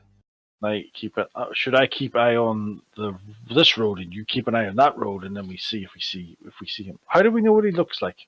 That is an interesting question. Well, a rich man, I imagine, would stand out around here. Okay. Would he look rich though if he was a traveller? Because people rob travellers if they're rich. I Good think. point. Hmm. Perhaps we should just wait outside his house. It's cold. I'll wait here. You come back and tell me when he comes. It'd probably be best if we all go. Yeah, I think we should stay together. There is evil about. Cold. Okay, we'll go. Let's go to shop and buy some warmer clothes too. Like I said, you wouldn't want to miss it. I won't miss it. It's what? Yeah, there's a Sorry, shop here. back. Yeah, inquire with the.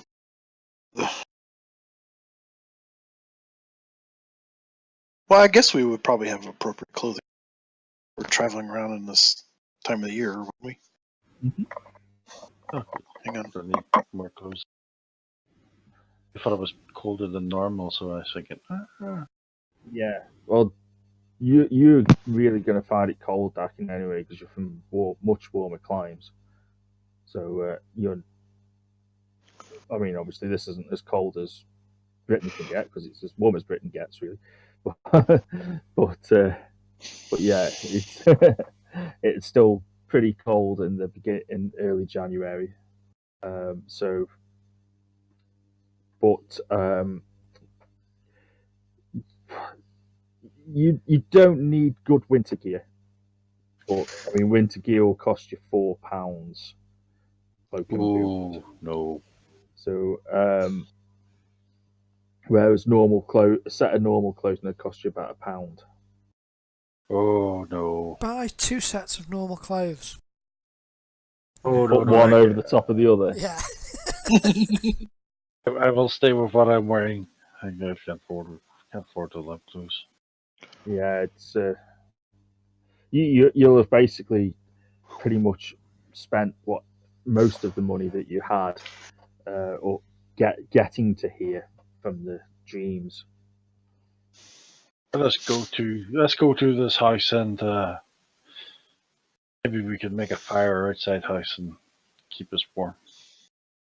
And wait for the devil to arrive.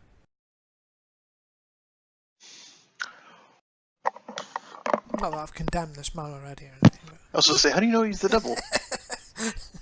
But okay, we'll see. We'll see what happens. Maybe he's just the next door neighbor of the devil. He could be the next victim. This is true. Mm-hmm.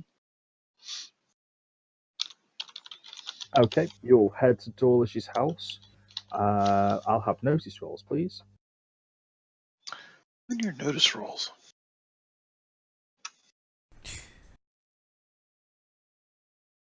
Okay. I'll leave it. Now that we have Dakin with us, he's the one that's going to see this for us. Taking is better at noticing than all you rest. Exactly. Dakin will notice that there is definitely some sign of inhabitation in this house. There's definitely people There's definitely somebody that's living in there, There's and someone in this somebody that's house. in there. Somebody in this house. See them. I think they see them. There's some. I saw movement. We don't. He didn't live alone, did you know? But we didn't ask. Nobody asked. It's probably family, brother, wife. Who knows? Oh, Mr. Beard Man, go over and ask. Knock on door. Chicken door. What would you do? I'm not knocking on their door. I don't know who these people are.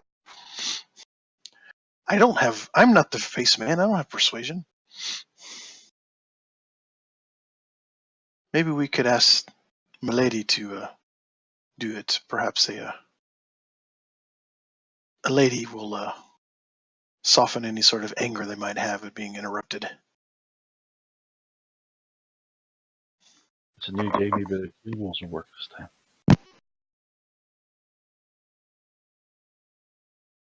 Yeah, we'll see how my D4s pan out for me now. I have none, so Yeah. So I'll knock Yep. on the door then. you knock on the door, and it will be answered by a woman. Hello. Can I help you? Hello. We understand that Mr. Dawlish is due home today, and we were wondering if it was possible to see him. Well, he's due back. He's due back at just after it goes dark. He should be back. He'll be coming from the north road from the moor. Um, but yeah, he should be just a few hours. Obviously, obviously it goes dark quite early, so with it being winter. So, Oh. but yeah, I'm expecting him back probably about an hour after it's gone dark. Oh well, if it's not too late and you don't mind, we'll call by later to speak to him. Oh, yes, of course. I don't think there would be. Are you prospective uh, uh, buyers customers. or custom or sellers? Potentially, yes.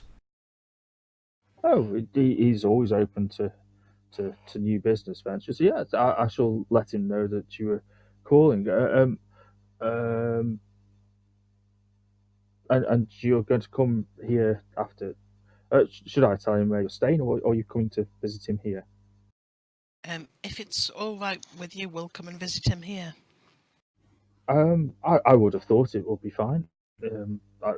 I don't want to be too presumptuous with regards to Mr. Dawlish, but Well, we're staying at the end, so if he was to say no, he was too tired after travelling to see us, then you could just send word. oh, of course, absolutely. Thank you very much. Are you his concubine? And I'll wait until Nudge you. I'll wait until the door's shut. Yep, the door will shut. Isn't north like across the moors where that castle was?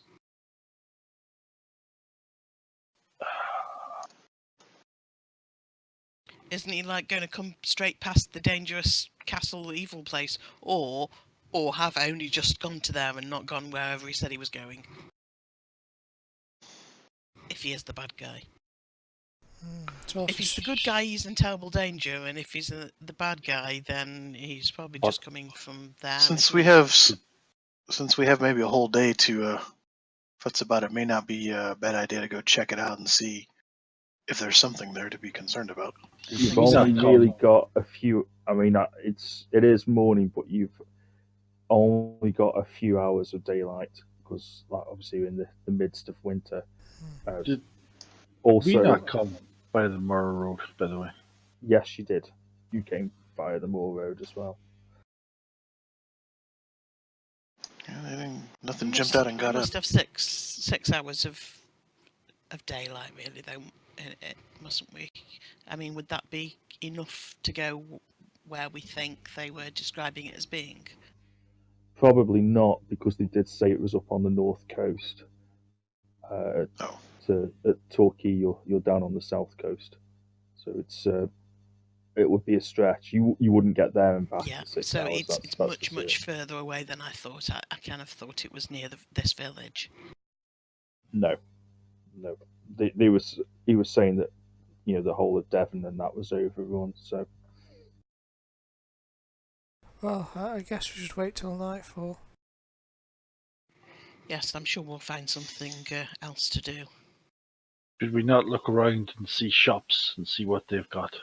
Maybe they have stables and stuff like that. they'll have basically a couple of shops, not many, because as you can imagine, there's only about 100 people that live here. So you'll have like a general shop that tries to sell everything, which, funnily enough, will actually be owned by Messrs. Prestwick and Dawlish.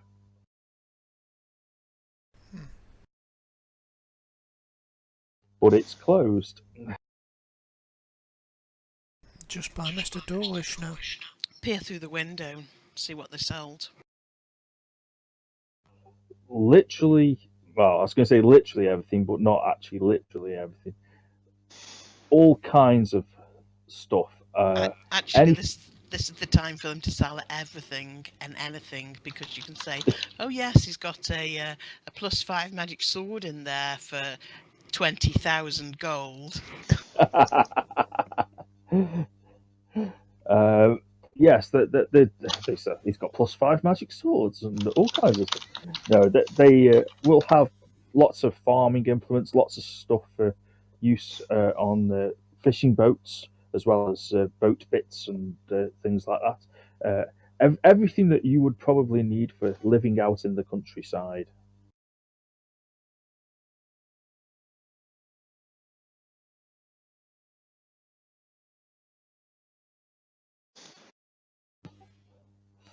Yeah, they're using the staff at the Magi though to prop the door open.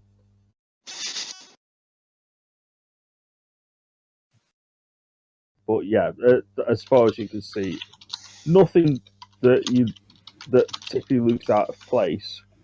Um, but in the front room, which is obviously like the shop, as it were, generally lots of just a break, lots of stuff that you would need to live out here in the country area.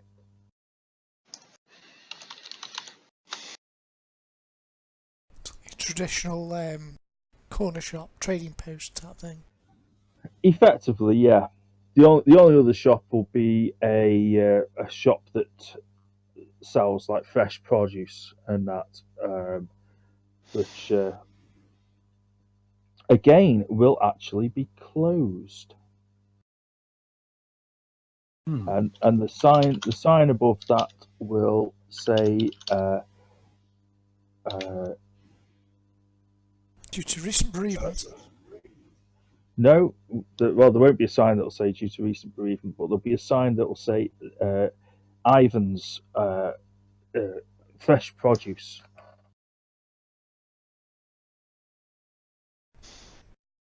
Poor Ivan's dad.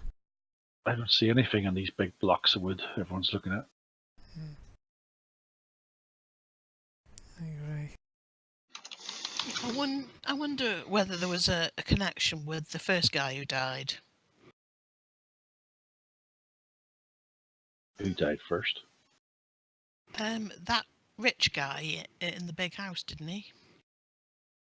John Prescott, but they were burying him last, were they? No, that wasn't John Prescott's house, wasn't it? Wasn't it somebody else's house? It was somebody else's John house. Prescott just lived in one of those little cottages John with the others. Prestwick. Prescott. Everyone's called him John Prescott. John Prestwick was the last one to have died. He's the one that they buried yesterday. The other house, the big house, you never found out the name. No, but he died before the whole plague thing, didn't he? He broke his He did. neck. He fell down the stairs and broke his neck. Allegedly. Did you not find out his name when you Exactly. were talking to the woman? Maybe. Nope. Ah, Nobody asked it. Nobody asked her for his name. I wasn't there. Oh, so we've got loads of hours to do stuff. Do you want to go and ask the name of the person that died first? Who didn't die by plague?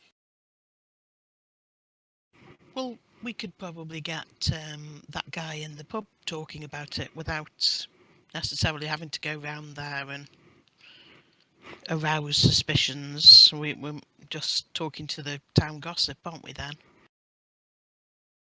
Then Alfred, take us to your man. Yeah, he certainly seems to have struck up a rapport with Alfred.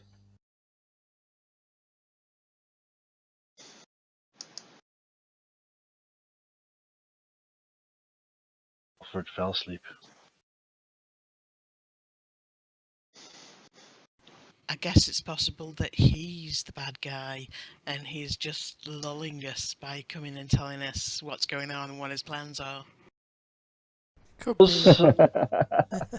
Was he sleeping in the common room with us then? Did we see him then? No, he's got his own house here, but he'll be back in the Lamb pretty much for breakfast. Well, shall we go See, back I knew to he was the? proper regular. We go Yeah, back to the inn? he's clearly a retired sort, so he probably spends pretty much every waking moment in the pub.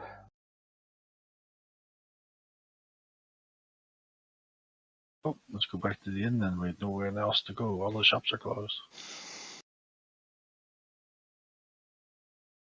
You mean the shop? There's two shops, but they're both closed.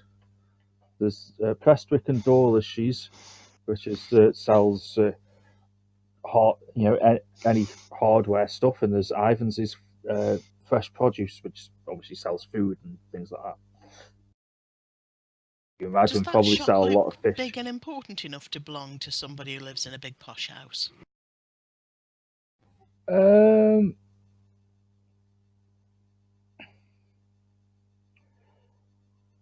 It's hard to tell.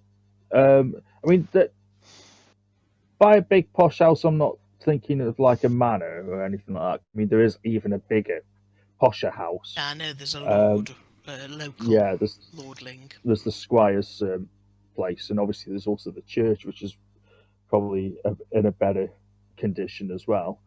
But yeah, I mean, it looks like it's a well kept shop. It doesn't look like it's a little hovel or anything. Looks like it probably does. Well, both shops look like they normally do a decent amount of trade. Obviously, Prestwick and Dawlish maybe because they travel a lot, maybe do a lot of trade away from the shop as well. They have their own special mail order business too. And this wonderful internet thing. They use Fingers and that as other well. pies. Yeah, they're involved in e-commerce. That's it. But the fresh produce shop it doesn't look like whoever owns it would be struggling.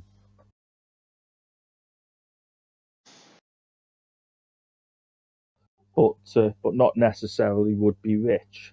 Whereas this other Yeah, house I was is more rich. surprised that John Prestwick lived in one of the little cottages, the same as the guys that he hired as haulers.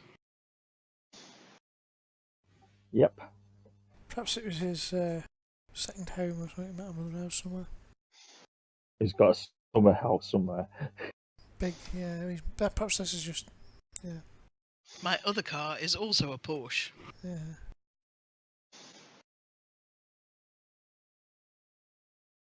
Well, I'm just waiting for the guy to turn up. Or for Alfred, rather. Okay, so where are you waiting for Alfred to turn up from? In the inn, I guess. That's In the inn? where we're living at the moment. Mm-hmm. Yeah. Well, Matthias will be there in the main room, foamy tankard in hand. Oh, it's good that to find some company here for us. Do you mind if we join you?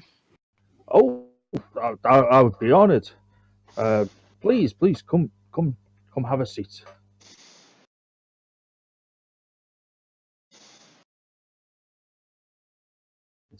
It's nice to have company this time of the day. It's only usually old Fred and Lucy that I see this time of the day in here. So it's nice to have some company for a change. Yes, we were going to do a little shopping, but all the shops in town are closed. Well, yes. Uh, uh, Dawley shall be surprised when he gets back that his shop's closed.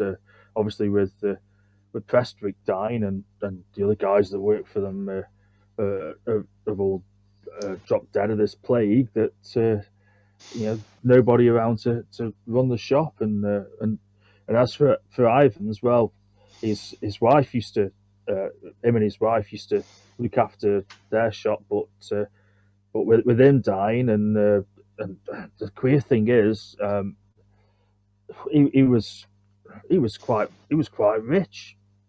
Ivan's was, but he'd inherited a lot of money, but and set the shop up, but partly as a hobby, if anything. But the queer thing is, just something last month, well, till a month last Sunday, something went askew and he lost all of his money, and, and Really? then and then they found the poor blighter dead at the bottom of his stairs. Um, Squire Hardwick said he's foul, and Squire Hardwick's a good man, but there are people around here that I've heard that have said that Ivans might have thrown himself to his death. That poor widow of his, she's only quite young. She's she's a good 10, 15 years younger than Ivans was, but she's having to she's sold up, and I'm sure Squire Hardwick gave her a good price. He's an honest man, but she's sold up and she's heading off to Bristol to go live with her sister apparently. Well, the place probably keeps too many bad memories for her now. Absolutely, I don't think she could afford to keep it on anyway. Like I say, she's sold up to Squire Hardwick. He's well, he made sure that she's got a fair price, and so that she can move over to Bristol without any too much hardship. And the squire, he'll keep the shop going, will he? I imagine so. I mean, it's a profitable venture. The shop is. I imagine he'll probably look at some way of keeping it going. I mean, we need it because although most people work in the farms or out on the boats, we still need to have fresh produce, and you get some food coming in from Plymouth and that. So you get some fresh produce coming in from there, and obviously Plymouth gets food from all over the world. Even as far as even as he'll have a look at you. He'll point out to you, even as far as from where you come from. I bet they'll have food from there as well.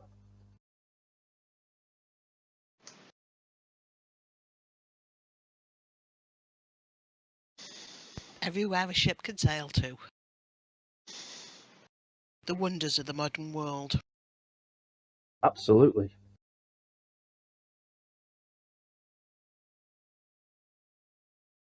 When I were a lad, we had to walk everywhere. Now they use ships. We had to. I mean, those new colonies and that we had to walk across to there. Doesn't say that. So Mrs. Oh, I don't know her name, Ivan's widow. Yeah. She's gone off to Bristol then. She's moving. I think she's leaving over the next couple of days. They've been packing that cart up with as much as what she could put in. I know. I know. Squire Hardwick's lent her his biggest cart, and a couple of his men are helping her do the moving, and and so he's told her to take out whatever she can and whatever she wants from the house. Sounds like the squire's a good man. He is. He's a very good man. Won't hear a bad word said against Squire Hardwick. But if you did, what would you say? I'd say that person was lying and didn't know what he was talking about.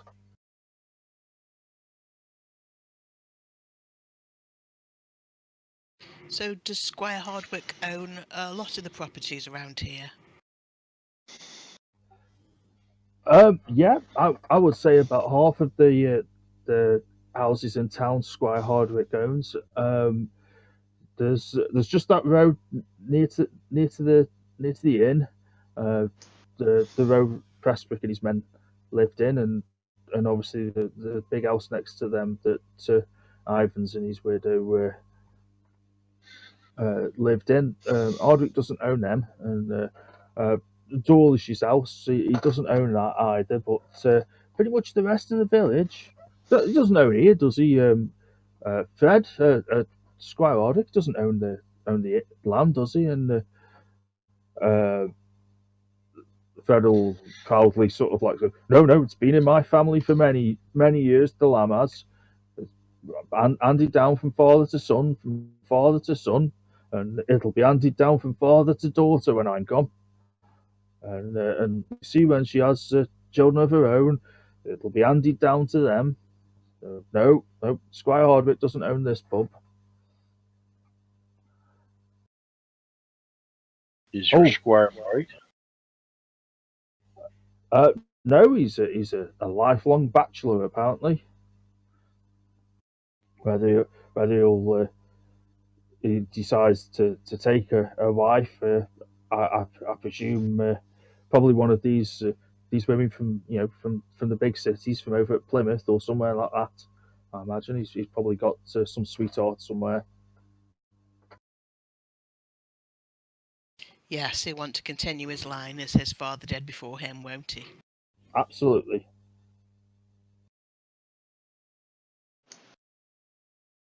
So I guess the Hardwicks have owned all the properties around here, or most of them, for time immemorial.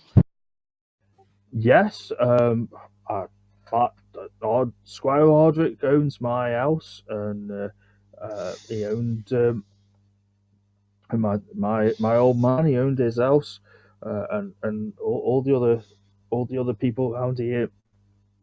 He owns their houses. They pay him rent, and he always gives them the option that if they can afford it, that they can buy the house off him, and that's what Oh, that's Prestwick generous. and his Yes, guys did. is that what Dawlish has done and Prestwick? Yeah, that's Dawlish, Prestwick. Those guys that worked under them, they'd done the same as well. And Ivan's. Actually, I think Ivan's his family built that house, so I don't think. I think they bought the land off Hardwick, but I don't think Hardwick ever owned the house before.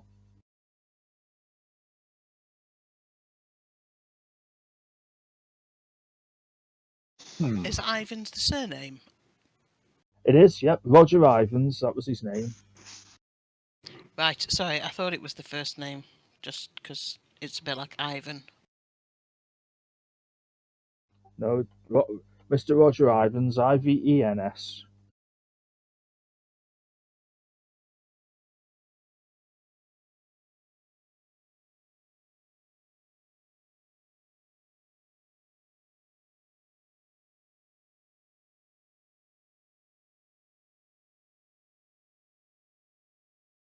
Oh, I'm not sure if Squire Hardwick. I don't think Squire Hardwick owns the church either.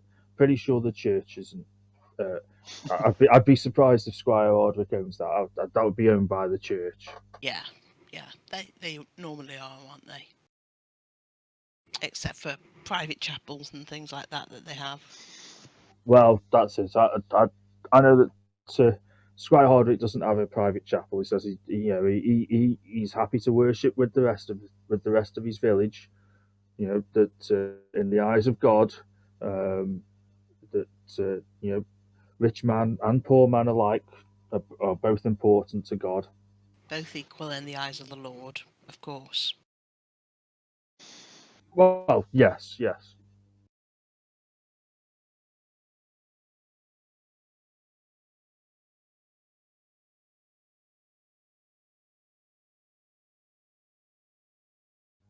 Okay. A few hours will pass as you spend several hours sat in the pub chatting with old Matthias. Uh, every now and again, Fred will ask you if you want a pie because we're getting up to lunchtime, so it'll be pie time, Yes, I'll have a pie for lunch. and pies will duly be served. So that'll be a shilling. Can't do it like coins.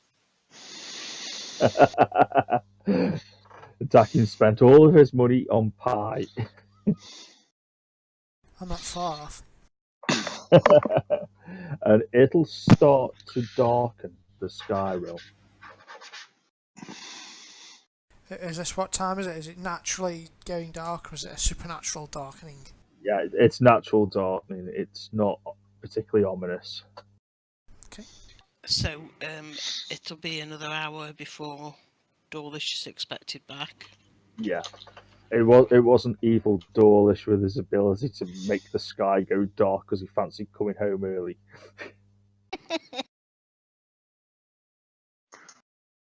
Oh, you and your evil wizardy ways. No, it will be naturally getting dark. So I mean, it'll probably be about 3 in the afternoon. I mean, it'll go dark at about 4. So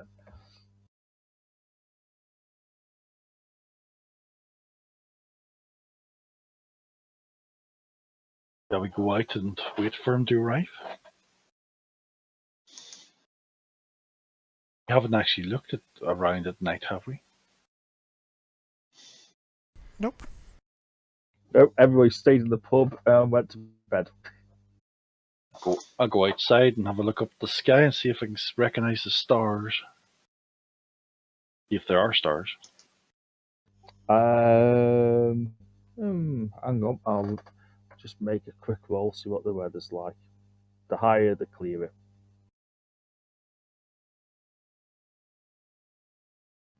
Yeah, okay. It's fairly cloudy, but there'll be a few stars peeping through here and there. Do they look like normal? As in, not like some weird blue glowy thing up there?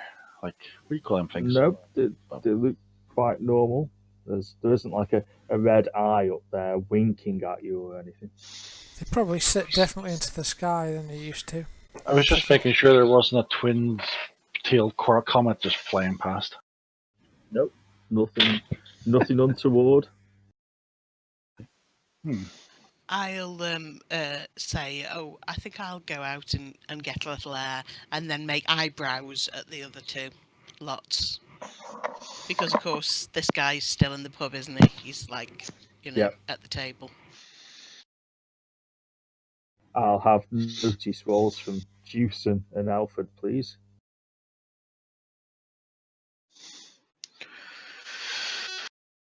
Only getting Alfred, you'll notice eyebrows. Juice, you'll have probably been quite in conversation with Matthias. yeah.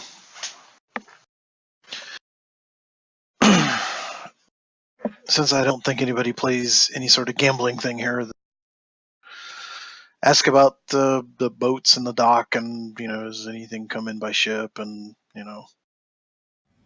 Yeah, he will quite happily be talking about the ships. He'll say that every now and again they get a ship. A lot of people will make a little bit of a living from wrecks. He'll say, keeping an eye open for wrecks hitting the area Causing and them. obviously any. yeah. No. I'll be like, my ship used to sail around. Well, I heard that there were pirates in this area. We would be careful in this area. Try not to tip off that I was probably one of them that was causing the wrecks. Yeah, wreckers are a So- big business in these parts, I think, weren't they? Oh yeah. Oh yeah, absolutely. I mean, they're that big a business that eventually it was made illegal, and that all property that was found on the beach was claimed by the was claimed by the biggest crooks of all, and that was obviously the state. Yep. It was obviously big enough business for that, but also the wreckers were sort of like shining lights and that, and trying to fool people into thinking it was it was safe to go through areas that really weren't, so that they could sort of like have a good salvage.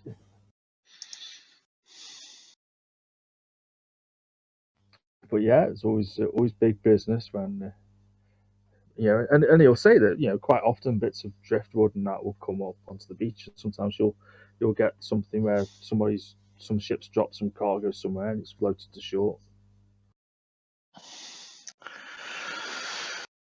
Yeah, so my favorite pipe, and I've been trying to find someone that's got any wood, or maybe I can try to carve one out myself, but I haven't been able to find anything decent of late. So Obviously, Alfred, you noticed that Valerie gave you eyebrows.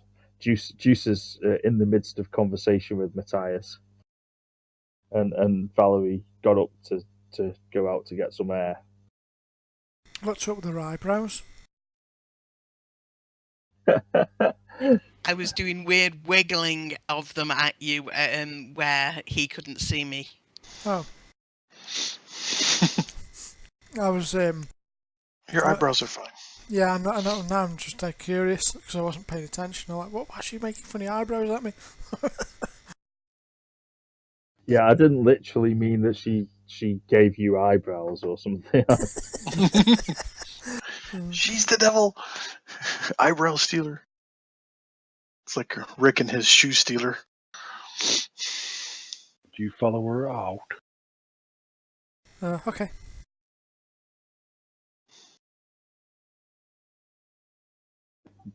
Juice is obviously still chatting with Matthias. Yeah. He didn't notice. Oh well, somebody will have to catch him up after.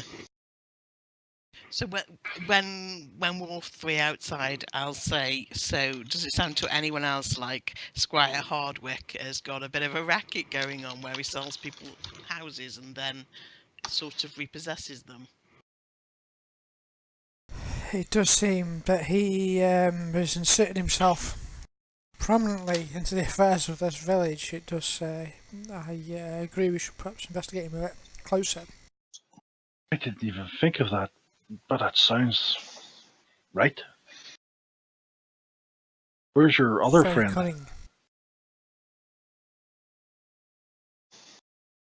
Well, next, I mean, we couldn't say that in front of Matthias because he obviously thinks very highly of the man, and obviously, well, I mean, he could be right, he could be a saint, but it just seems awfully convenient that the only people dying around here are the ones of whom he wants to buy the property. I see. Good work, Valerie. Did they not say he's the one who sold the property, though? Yes, but if you sell somebody the property and then they have to sell it quite quickly because they're going to live with their sister in Bristol. You give them bargain basement prices. Well, even if it seems quite reasonable, it's probably not what it's worth, is it? Certainly not what you'd get if other people had a chance to buy it off you because you had time.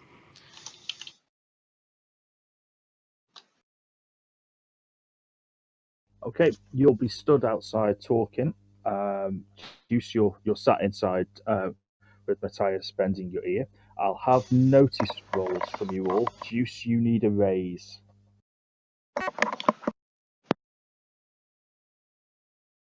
Ready? I could put a minus. I'll just roll. Yeah. No kidding. Completely wrecked. Hey, No. Yep, Juice doesn't hear anything. He's totally enwrapped in this Yeah. conversation with Matthias. And however, Alfred, Dakin, and Valerie, you will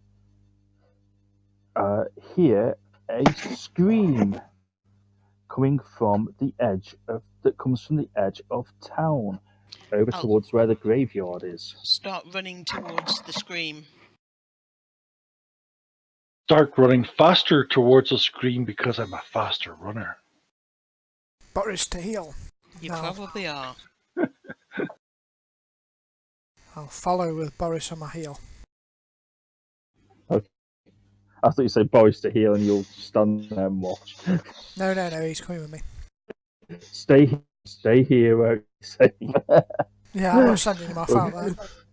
Stay here. We've got to get you up to a level where you can become a wild card. Stay here, won't you say? Stay here and make sure Deuce doesn't leave. I don't know what's out there, so I can't just send him off. Okay.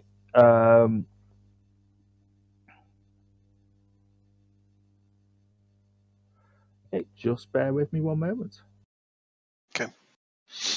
You know, Skell, Lassie usually gets a wee command that says, go fetch help, you know? That's what you should have you think of. Go fetch help. Just you wait till I fall down a well, I'm going to be safe.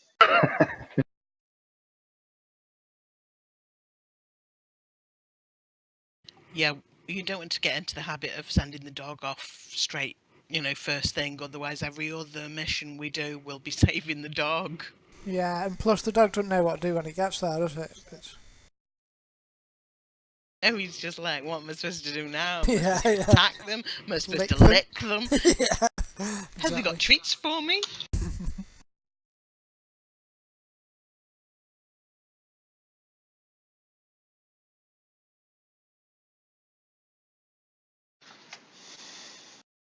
Ooh. Okay, that site that you will see when you arrive. Just bear with me. I just need to put things onto the map. I sometimes get deja vu. Why have you seen that picture before? I've used it. Oh, have you? Yeah, that definitely, yeah. I used it in... Yeah, it don't matter. And lots of dead things came out of the ground. Surprise.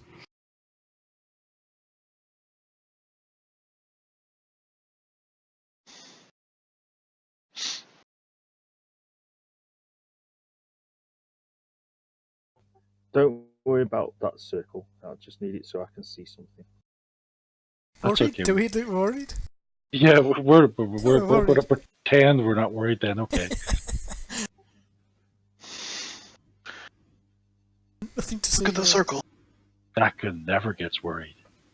It's just a Braver than all freshly the rest of you. it's just a freshly dug grave with a loose headstone. Move along.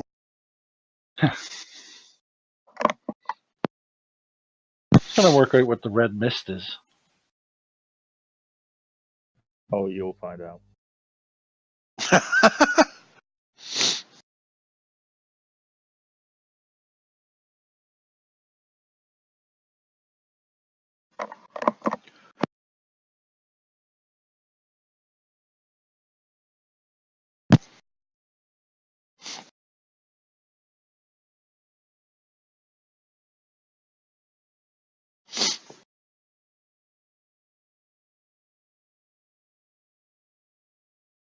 Oh, we need to put your pooch on, don't we, Alfred? Please. He's with us, is he? By his master's side. Put him out as an ally of me, I guess. Okay, so how do I do that again, the allies? If you drag him onto the... I think on your combat tracker there should be a little button with like 3 little blokes on it. If you drop the doggy onto that, it should attach him to me. Either that or you can drop it. Either that or you can drop it directly on his character sheet, the allies section. Oh and wait, you'll I have might have access to. to the dog. Or pull it from the allies if they have the dog there and put it on the tracker.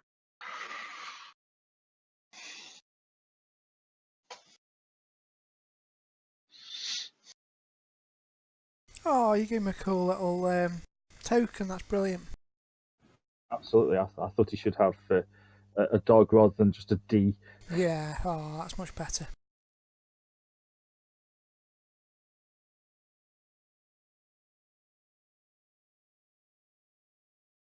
Brilliant, Boris says. I haven't got the three little men. Let's see if I can. They're like in silhouette. They're like whites. Yeah, it's like a little square button. It should be up near my portrait. I think it's just right of where the action cards are on the combat tracker on me. Or if you just drop them on me, actually, it might do it. On my token or something. Yeah, you may want to drop it on his No, allies. Drop it on the. Change the token to the dog. Something called a dog. That's better. Sorry, what was that?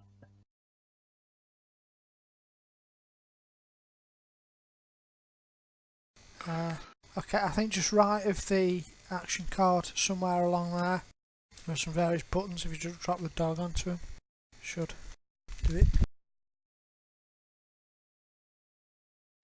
No, I've got the your portrait, then the action card, then it's got your name, and then it says V with neutral, well, NUV on it. Yeah. Then there's the shield, and then there's obviously the wounds and hit points shaken main cap. Just having a look at mine. Hold on 1 second. Yeah, it should be right in that. It looks like three little white icons in silhouette that look kind of like people. It just denotes a group.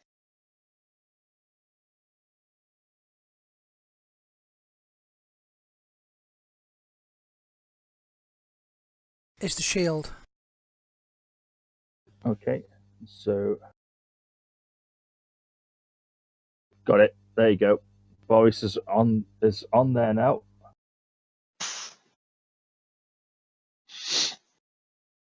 There he is. That's better. So he's green Boris as well, which is cool.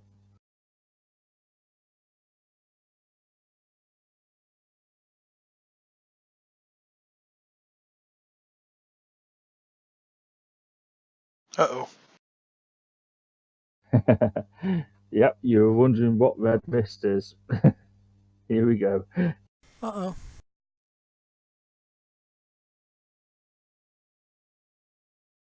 Okay, so the scene that you see, pretty much that picture will describe part of it.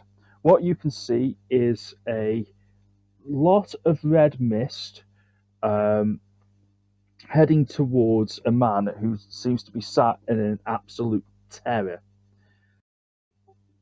The red mist actually seems to emanate from a grave at the far end. I'll just point on where it is.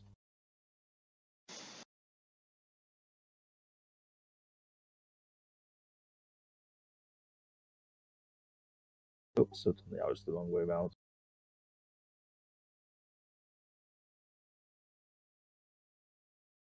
Okay, from this far end here. And what you'll notice, I'll have a notice roll from the three of you. You're going to need a raise. Okay, Alfred. What you'll notice is that the graves in that far end, they have they're made of wood. They have a makeshift cross, which looks like it's been just tied together. And you'll also notice there's no nameplates or anything like that. And you'll notice that a trail of mist goes from there all the way to where you see the figure, the blood mist, where it coalesces.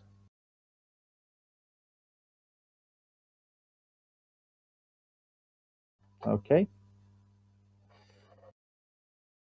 And we shall venture forth. The guy looks in absolute terror of that mist as it is sweeping down onto him.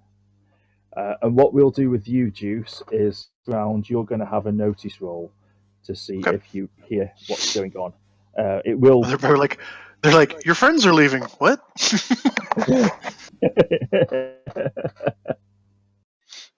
It's always a good way. Everyone's saying, "And what did you do during the fight?" Well, I stayed in the pub and I had a chat with the village drunk.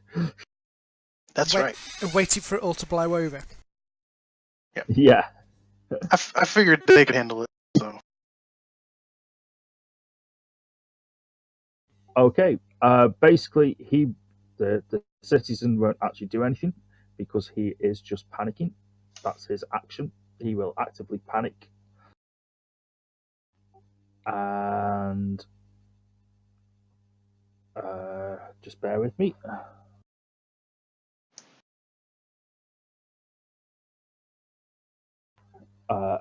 Okay, so Valerie, you're up first. I would first like you to make a fear roll, which is basically a spirit check.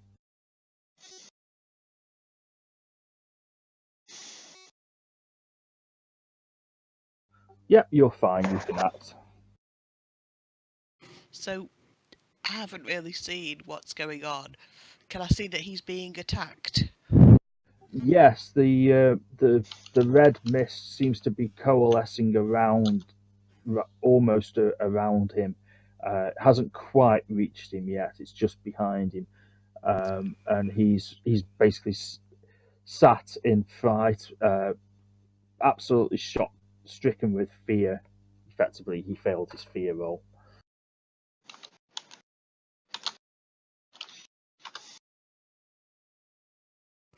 I'm going to sprint to him then and try and cast armor on him. Okay.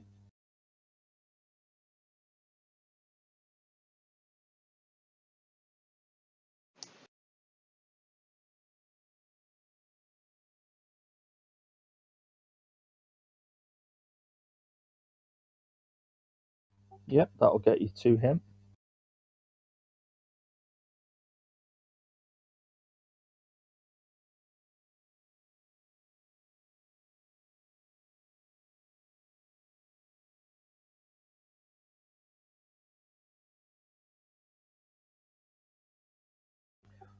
Nicely done. It's technically a -2 to that, but it's ample. Plus 4 armor. Cool. Yeah, sorry, I forgot the -2, didn't I? Because I sprinted. Yeah, that's all right. Eight's enough. It's a raise, so that's cool. So +4 armor, so that's going to be an effect, isn't it? yes. There we go. Got it. Armor raise +4. Hey. Cool. That has been placed on him. Do I have time to draw a weapon as well, or is that going to be an action next round? Do you have quick draw? No, so it's an action next Then round, that isn't would it? be an That'll action. Yeah. When did you want me to roll the notice? We'll do you at the end of the round. Okay. Dakin, I'll have a fear roll, please. It's basically a spirit check. Oh,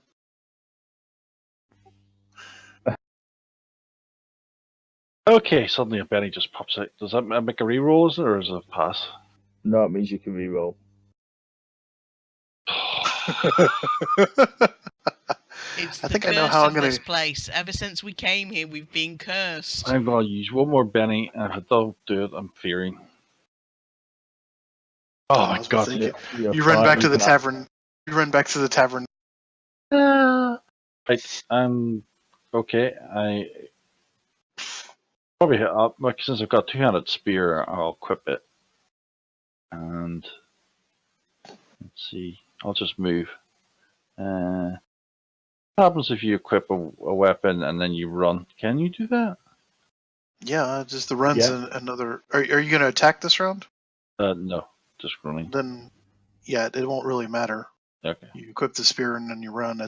You would stack a multi-action penalty of -4 on anything else you do, like attack. But other than that, Yeah, you don't equip a spear in a excellent looking manner because you are I -2 run. at it. I But run you so equip much it. further than Valerie. 1, 2.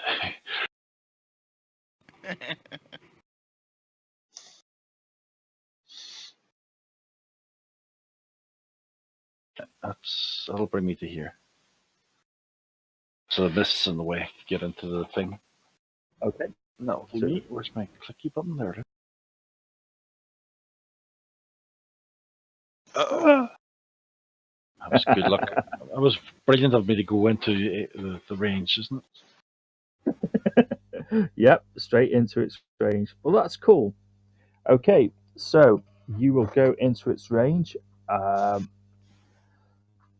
There's good and bad news about that. I have the The good bad news. news is, Oh, damn. okay, the good news. Well, okay. When I said good and bad news, the good news was a bit overrated. It basically will attack. It doesn't actually. It automatically hits. I'm afraid. So it will go for damage. So what was the bad news? There is some good news to that, but I can't tell it you. Oh. I may well be able to tell you in a moment, but I can't tell you at the moment. Okay, so he will do an attack on Alfred. Dawlish, that is. Just saying that you just said there was going to be good news and bad news, then you said I can't tell you the good news, I can't tell you the bad news. Oh, the bad news is he's gonna be attacked, and it does damage. Okay. But Alfred's okay because of the armor. Who's And attacking the me? attack on you.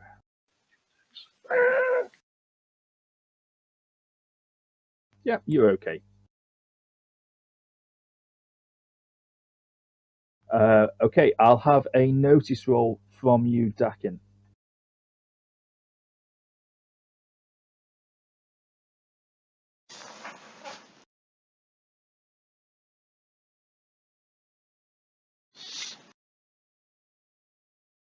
Oh, notice roll for me? Oh, sorry. The reason because I actually thought it was going to be Deuce, and I was going, why is he? Oh no, Juice will be at the end of the round. No, that's okay.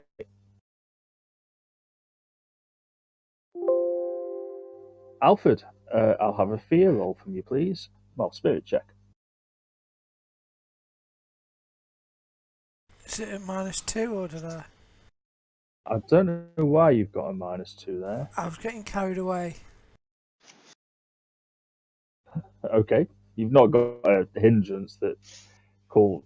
You've not got the yellow hindrance, have you, or anything like that? No, I was doing my multi-action bonus before I.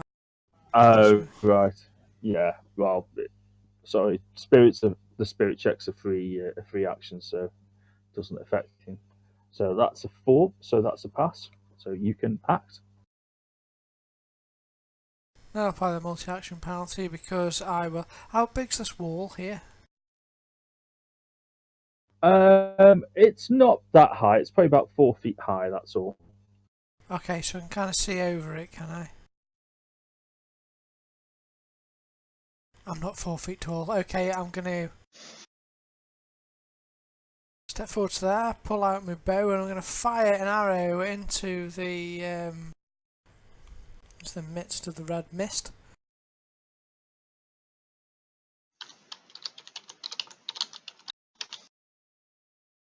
Well, it's hit. Now I don't know whether it's just going to go through it or whether you want me to roll damage or whatever.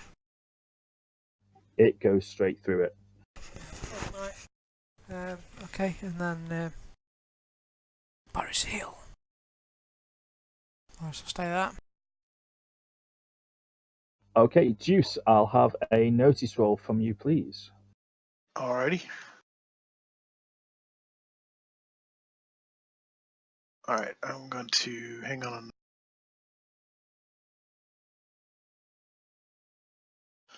Where's my, oh, there it is right there. I can do one.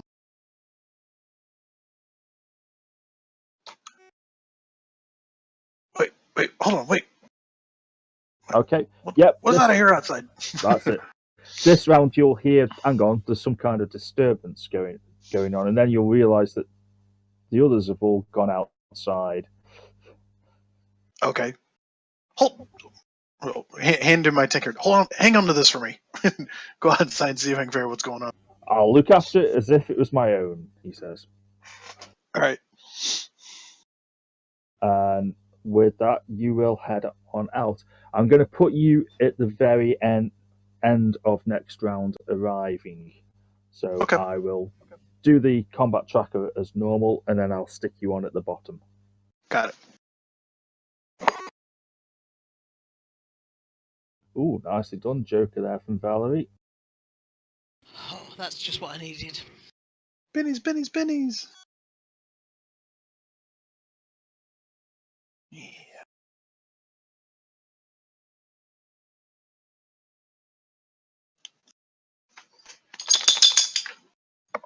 Okay, I'm going to... No, I'm just going to do a cast a spell on Dakin. Okay.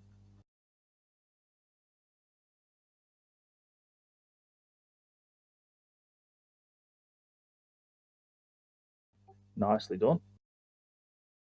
So that's +4 armour.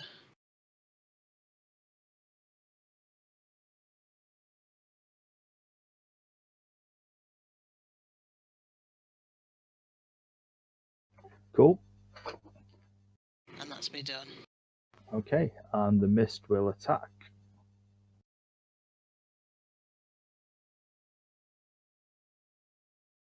Okay, Dawlish is unharmed.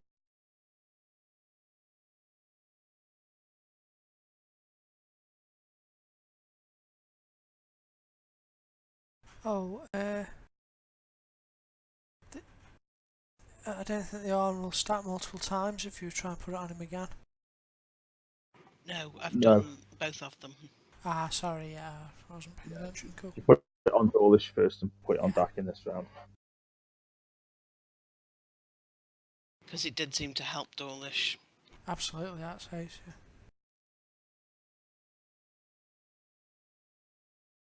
We need to do a notice roll again. Yes, please.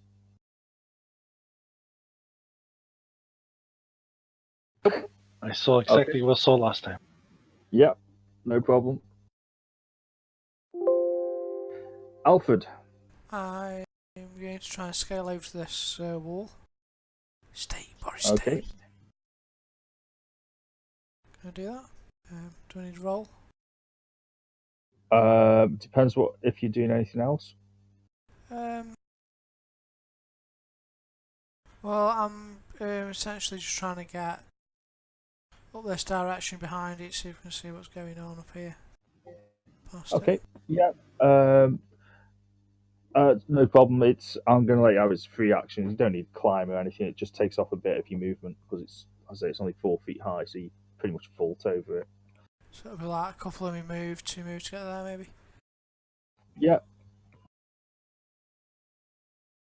I'll move up to there. Can I see anything behind it or anything else in the graveyard? Anybody else in here? No, you'll definitely see the trail of mist going towards that far grave there. Sorry, which far grave? The one that the pointer's pointing to. Purple arrow. Hey, Just above the My church. purple arrow on Oh. the green background, which probably isn't isn't showing up very well. No, That's the one. how's that? I got my map zoomed Right. in. That's it. I'll be Okay. heading that way. Right. I need Yeah, to step away for. I need to step away for a few minutes. So if it gets to my turn, just put me on hold. Or I'll be back Okay, in just a no couple worries. minutes. Okay. All right. Yep. Yeah, so it's basically like a tendril of mist going from there to the blood mist, as it were. Alright.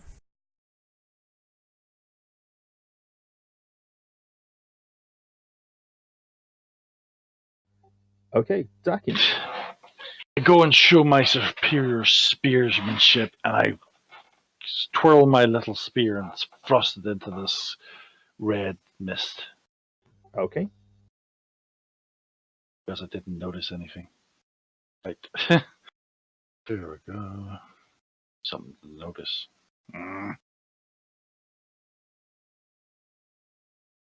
Oh, that was barely hit. Okay.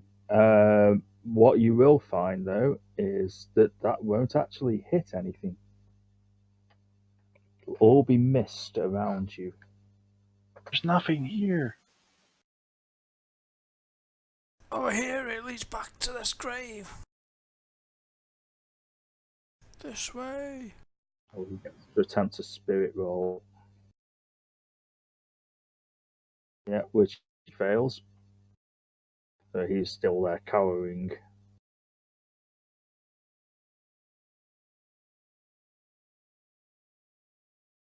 And Juice ambles over from the pub, noticing that there's a bit of a fracas going, and basically we'll get involved next round, Alright. which It's is now with Dakin.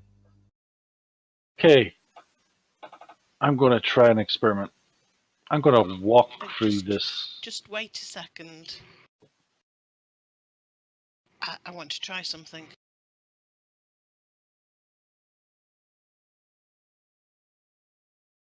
I'll go on hold then until after Valerie. Then Okay, she's screaming at me. Don't do anything. And I'm going to cast Smite on his weapon. okay.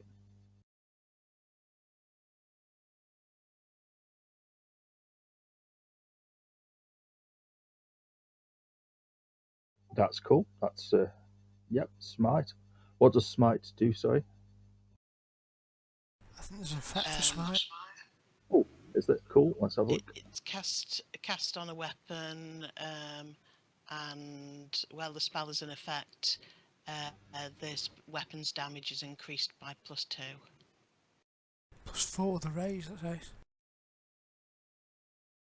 Wasn't a raise though, unfortunately. But it's still +2.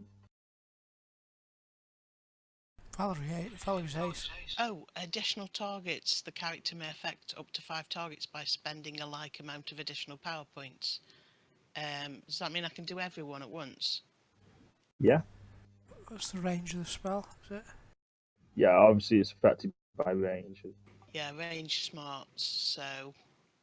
Ooh. What smarts? D8. It juices out of range from you, but Alfred's in range. Me, pick me. So I'll do Alfred, Dakin and me then. Okay. I didn't realise Okay. that about smart, that's brilliant. I will take my go then. Do an agility roll against Deuce, do I? No, Juice will let you go first, but just bear with me a second. Okay.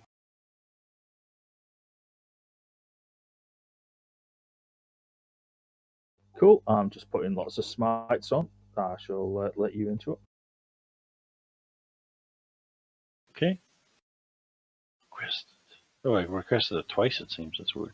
It's because I think you did it and then I did it. Okay. Okay. I whack at the mist again with my new glowy spear. See what happens. Okay.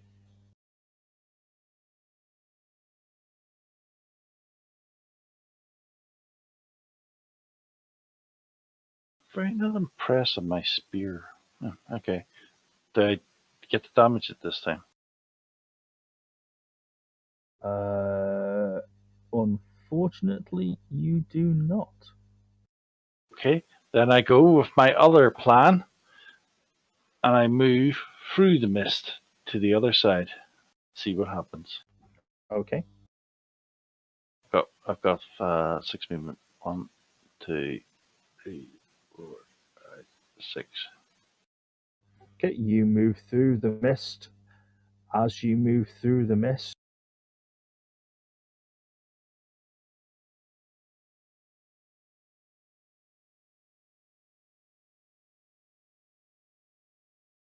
okay, it swirls and coalesces around you. Okay. But nothing seemed to happen. I'm back. You're just in time as well. Oh, excellent. You have arrived. What you've seen is uh, you've seen Valerie do something, and then you've seen Dakin try to hit this red mist that's in front of you, which reminds me, I'll have a spirit roll, please. And then you see him run through the red mist. You see it coalescing in a strange kind of way around him, but he seems unharmed and unfazed by it. Oh yeah, this is nothing. Yeah, red mist holds no fear for you. All right. So he runs right through it. He tries to hit it with his spear. Nothing. Yep. Okay. I see that I'm in an area with a bunch of trees. Yeah, there's a tree there. All right. I have quick draw axes. Go Okay. to the nearest tree that has some pretty good foliage. I'm going to chop it down and make basically a spear, but with a big fluffy tree on the end. And just want to chop something really quick. So that what I'm going to try to do is get up to it and just try to disperse the tree. Okay. First things first, I got to chop. I got to chop something here. Yep. Let's have a damage. just an attack roll with the axe. Just basically a fighting roll with your axe, because obviously Right. it's a tree, so you're going to hit it. It's just how well you hit it. Yeah. With the. I think that's pretty safe to say that that's a raise. I'm probably not wearing. Yeah, just do a damage roll for us. Don't forget to have your raised dice in there. It will or will not add. I'll roll the damage. You can tell me that. Oh my god. Okay. I'll have notice rolls from the rest of you. Out of the way, dog. Out of the way.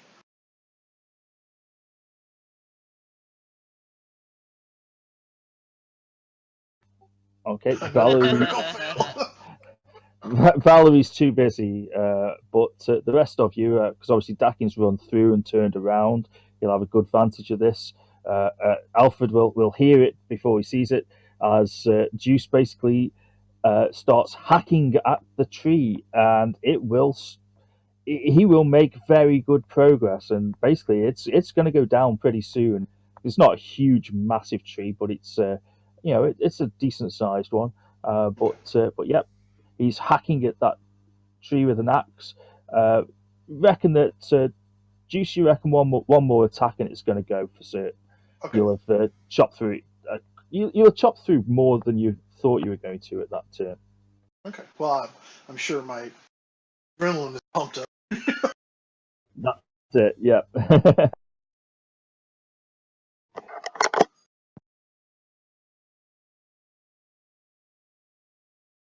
Okay, and the mist will not follow you, Dakin.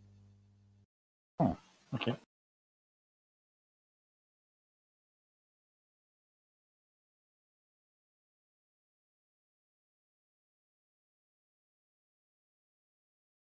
Valerie's armour protects him.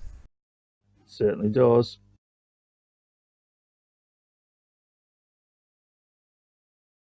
I think he succeeded because I saw so many dice. Yeah, he actually manages to break his fear at long last, and he will. He'll basically he'll get up and he'll say, "Get it away from me! Get it away from me! Uh, it's coming after me!" And he'll back away from it and start heading heading that way, basically heading towards where Juice is chopping the tree down. He's not, with that spirit roll, he's not fleeing in panic, but he knows that he recognizes that that you people are doing something. So he's like, "Get it away from me! Get it away from me! What is it? What's coming after me?" And Alfred, you're up. It's coming from this grave here, and I'll sprint over towards the grave. Looks quite good. 11.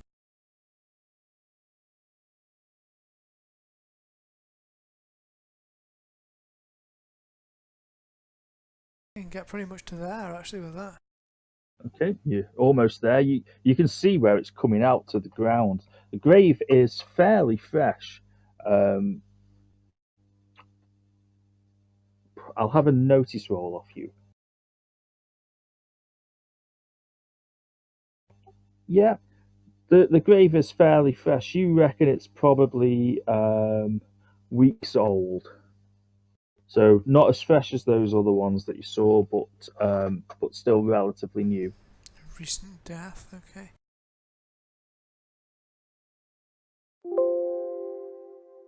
Oh. Oh, you're up again with the Joker. Okay. Well, I'll step up to the grave and look down it. Okay. Yep, you can see the tendrils of mist coming from basically from under the ground. Inside the grave. Yep. And the grave's unearthed. It's like been dug up, or is it? No, no, the grave is still dug. It's as if the tendrils have made their way through the earth.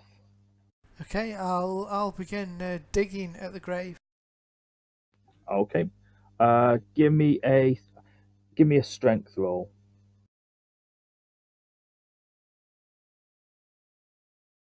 Wow. Okay. Super strong.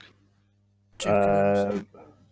Yeah. Basically, you'll go at it like a hammer and Dog. nails. You'll get well. Yeah. You'll be burrowing like a dog with your hands. Dirt flying up behind you. Just really going for it. And you reckon it's going to take it's going to take a few rounds because obviously it's still a grave, so it's not that shallow because it's in a graveyard, obviously. But yeah, he taught the dog how to dig. But yeah, so you'll be digging away, and dirt will be flying everywhere from behind Alfred.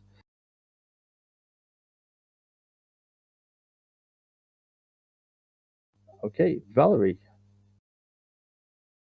I'm going to sprint over to the grave as well. Okay, which way are you going? I'm going to go west and then diagonally. Okay. Don't forget as you go over I'm as you go trying to over the give it, wall, yeah. I'm that'll trying to give take it a up a wide couple of berth, movements. though. That's the kind of main thing for me. Is I've seen it attacks people as they get close to it. Okay. Yeah, so you can do a sprint, knock a couple off your final movement because obviously the wall will slow you down a little. Okay, I think the wall stops me. Well, it doesn't stop you, but it slows you. You go to try to vault over it like Alfred did, but you kind of like end up sitting on it and shuffling forward, and then carrying on running.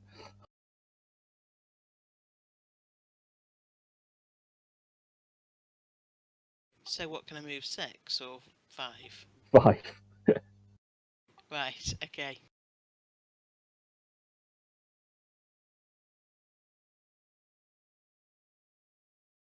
Oh, can I cast a spell at -2 now, or did I need to have said that before? Because would that be another minus on my running?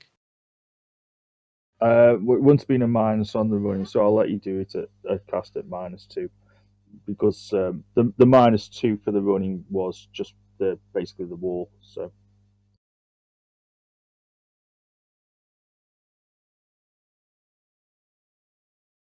yeah, you can cast at -2.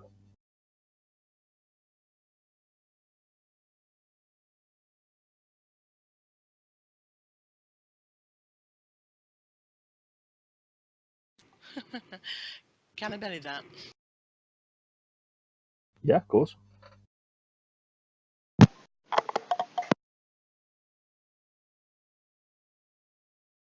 I can see me getting a land pretty soon.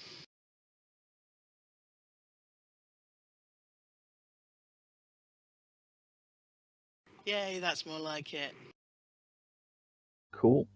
So I increase one of his traits by 2 dice types, and I'm going to increase his fighting, which hopefully helps with parry as well. Is it? It does, yeah. Just spotted he was still within range. So this is which did I click here? Boost, is it? Yeah, it's boost. Yeah, boost lower trait. Boost +2 boost. Yeah. Yeah. Here we go.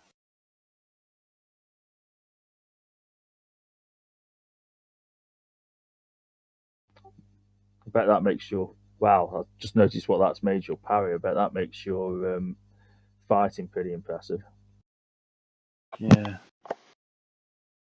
Just wondering about if since I get hurt, it's not. How many rounds does that last for, Al? The boost lower. They all last 3 rounds. I Cool. think you can increase them if you want. By spending the power points again, or Yeah, I think for each one it's 1 for 1. Well, 1 round for each. well, yeah. After 3 rounds, each round after that, return. There's spin. sorry, I missed the last part of that. After your 3 rounds are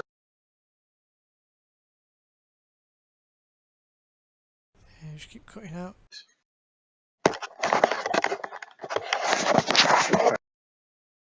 Can you hear me now? Yeah. Yep. Yeah. Okay. After the first 3 rounds are up, at the beginning of your turn, like on round 4, you have to decide to either put a point in at the beginning of the turn or the power goes down. And that's for every power you have going. So And the every protection turn. on the protection on the dude, the protection on Dakin, And the cost is 1 every turn, is it? it's 1 point per power to continue to maintain unless it. I think there's one power that actually costs 2, but it's a higher level power. That's Yeah, cool. I think while I've got low power, it's probably worth letting them drop because it costs 2 to cast them and they last for 3 rounds, so they're cheaper that way.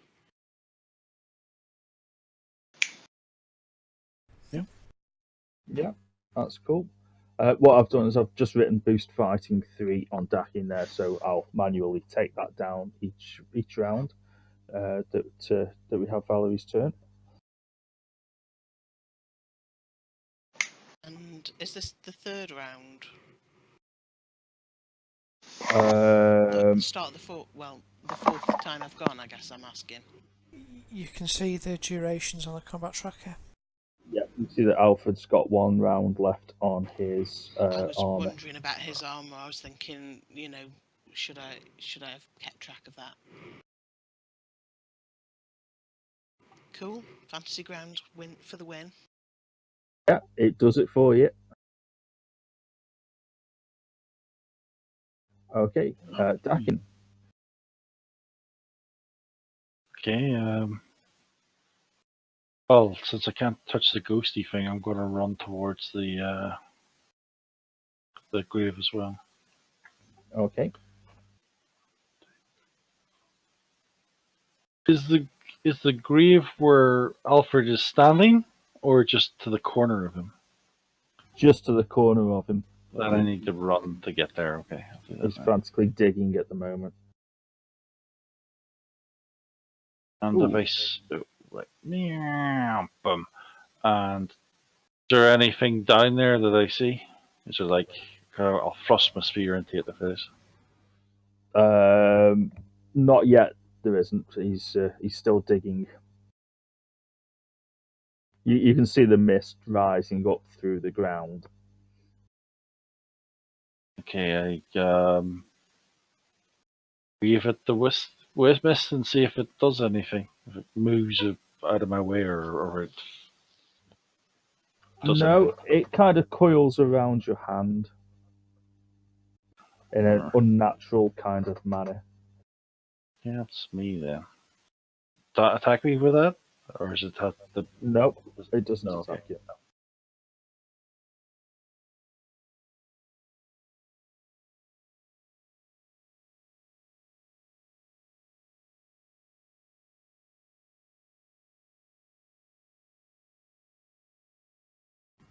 It just about catches Alfred there. No, Boris. Didn't reach Boris, you're okay. Okay, but Alfred's unharmed this round.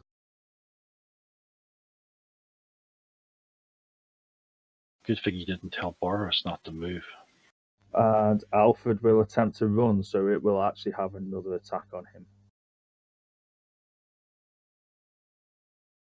Ooh. Oh, it's And okay. it'll shake him.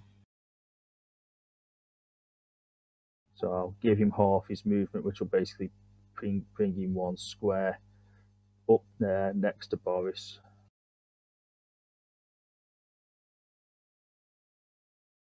In fact, he can go half, so he'll go one, two. He's heading towards Juice. Juice, you reckon you can get this tree down this round?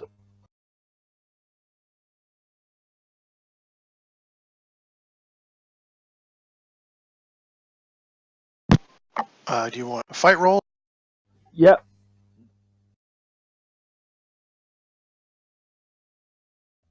Yep, that's cool. Just do a normal damage roll.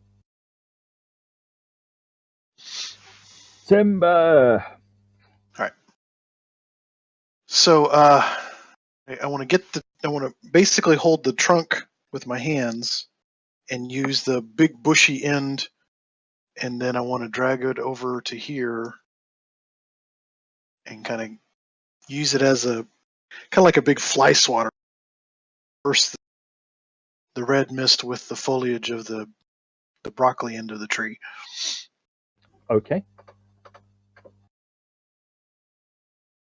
Although I won't be able because I already Yeah, you basically chopped it down this round. You'll be able to pick it up and be getting ready to do that next round. yeah. But I'll definitely move and get in front of this guy, whoever he is. Okay, Alfred. Well, Alfred Yeah. Dawlish. And try to get the dog to get away. Yeah, Kick I think the the dog. dog's probably going to run because either that or the dog's been told to stay. That he's like and staying even though this mist is bearing down on him and there's a tree coming around him. A soft boot to the butt and get the dog to move. Get out! Get out! He's kicking your dog. But not for like damage. I'm just trying to get it to move. You can move through him. Well, but it's about to envelop us. I'm trying to get your dog to get out of there. Let's see. Taken. Oh, good. At least I get to go before it. I'm going to hold my turn. What was that? Sorry. He's gonna hold. Yeah, where is this? There's about. Gotcha. All right. I will. I don't know if I can disperse it from where I'm standing or. Okay. You will push the tree at it to try to disperse it with the broccoli part, Yeah, and what you'll find is it will mold itself around every branch and leaf in its quest to head forward, as if it was. It doesn't seem to act like gas should. So, okay. It's very, very unnatural. Like I say, it'll go round things and then coalesce back together again. And okay. Well, good effort. I was just trying to figure a way to at least try to, keep it from staying in a cohesive, area. Try to. I realize I'm probably just holding it off at best, but that's what I'll do. Is just try to wave and try to get the dog and the guy to move. Go, go, go! Valerie. So do I have to be within spell range, to maintain a spell then? I don't think so. No, I don't think you do. I think you just have to spin to keep that spell up. Now you've got several spells up, so. it's my first round where I've got to decide, and I'm definitely having thought that I probably wouldn't. I'm definitely going to have to keep the armor up on Dawlish because she's just been stunned. So I'll spend a point to do that, and I'll sprint over to the guys. So I'll be at minus 2, won't I, for my spellcast? No, it's not actually a spellcast. It's just keeping the. It's just Oh. funneling the power. Yeah, it's not an it's not an action. You have to, and Yeah, then it's you take free. your normal turn.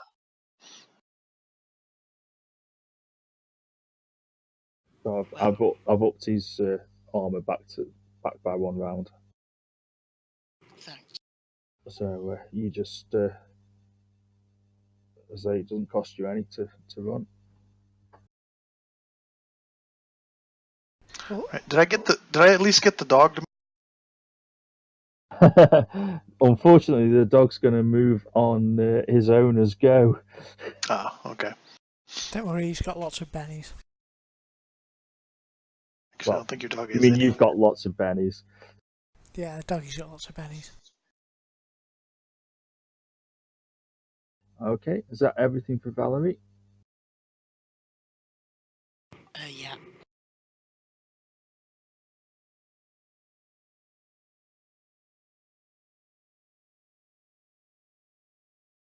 No. Yeah, it's gonna go right over. As the mist will envelop the 3 of you, and I'll do the attack on the Dawlish first.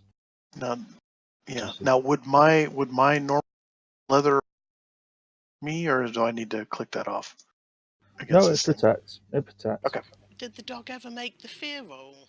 So I was wondering. No, he didn't actually. Make me a fear roll for Boris at some. You've got a few rounds of it. Well, just make a fear roll, Bill. See if he flees, if he's fled or not. Boris doesn't run. And then he rolls a 1. Yeah, you're right. He doesn't. No, he was standing his guard and he was baring his teeth at the blood mist, waiting for the command from his master to attack it. Yep, no worries, Juice. We'll pretty much be finished after this encounter. Oh, somebody just joined us. There's nobody here by that name. Ooh, and that's Down enough he goes. to wound him. Yep. Well, he's already shaken.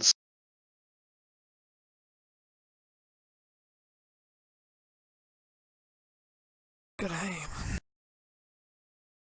All suddenly, you'll get a close-up view of this, Juice, as will Boris, as basically all the blood is drained from lots of little wounds on the body and drains into the mist. I'll have a notice roll from you, Juice. But in the meantime, I'm going to attack you as well.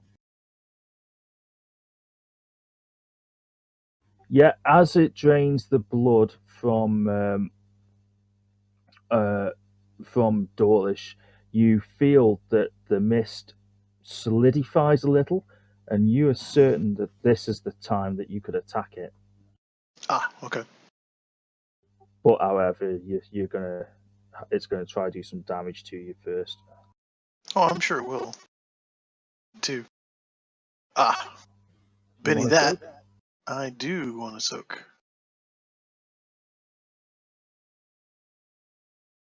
Ah, I want to spend another bit. There we go. Much better. Okay, you managed to soak, and I'll do an attack on Boris as well. Boris is invincible.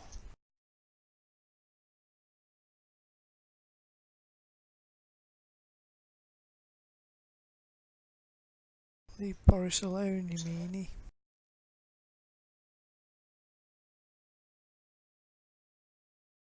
That's going to be a wound. Oh, bye, Boris. He'll soak that, I think. He's got the edge, so he can use his bennies Oh, on he his does. dog. Okay, very nice. Well done, Boris. Boris manages Boris to is take gonna- good the boy. blood mist.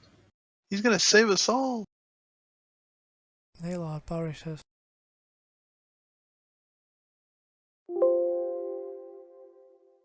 Sensing Boris is in trouble. You stay there and keep digging. No. Okay. Oh,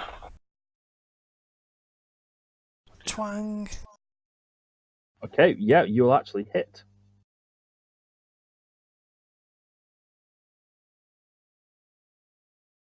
I just need to check if it takes those.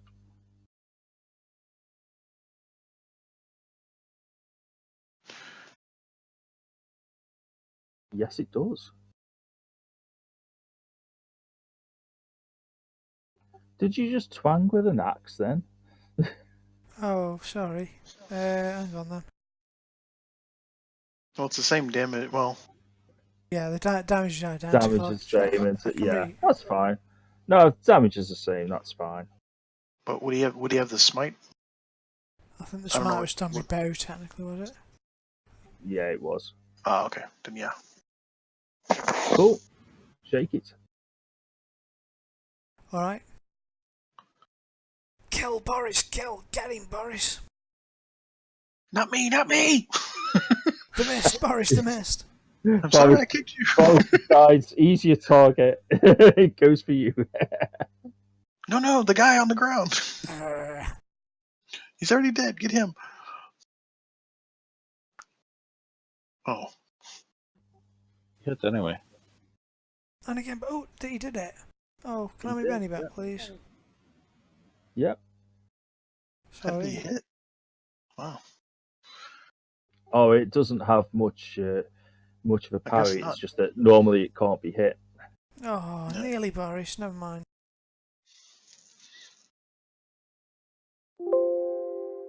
Ha ha ha! Well, I think Boris was, or Yeah. Dakin was trying to go. Yeah, but Dakin's was on hold. Yeah, Dakin was on hold, so he's still got to. What is Dakin doing? Oh, I'm gonna because he just left my hole when I was gonna kill the thing inside it. I'm gonna have to start poking out the. I'm gonna have to start digging out the hole. Okay, make me a strength roll, please, Dakin. Okay. Yeah, you're getting there. It's not as fast as Alfred was doing, but Alfred can't see, so as far as you're concerned, it's just as fast, if not faster.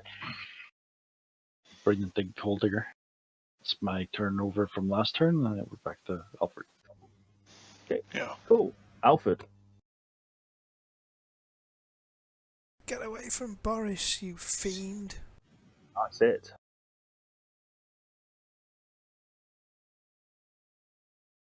Ooh, I'm gonna try soak that.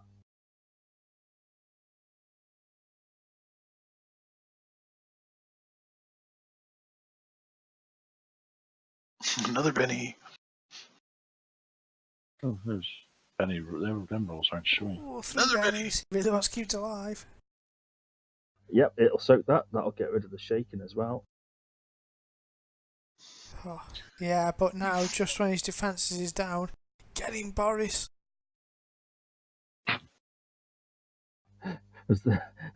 As the creature gets killed by the dog. Boris snarls. Boris, Monster Slayer. Oh, hit it with a raise. See, actually, the character is the dog, but you're the sidekick. It is, yeah, it is, Yeah. actually. Boris the Wonder Dog and his faithful sidekick Alfred. Alfred, Faithful yeah. butler Alfred. See, he's legendary. Batman. Yeah, he's legendary. He bought you as the legendary power Oh, sidekick. soak that one. That should be the last of his bennies, though. Don't worry, Boris. Is Boris moving? No, he's attacking. Okay.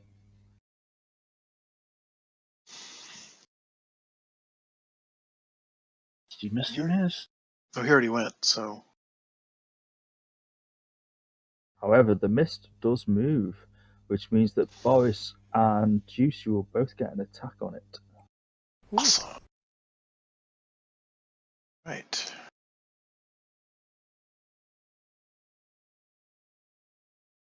How about you? Unfortunately, I your don't think attacks my go attacks straight don't do it. through it. Yeah. They go Oh. straight through it.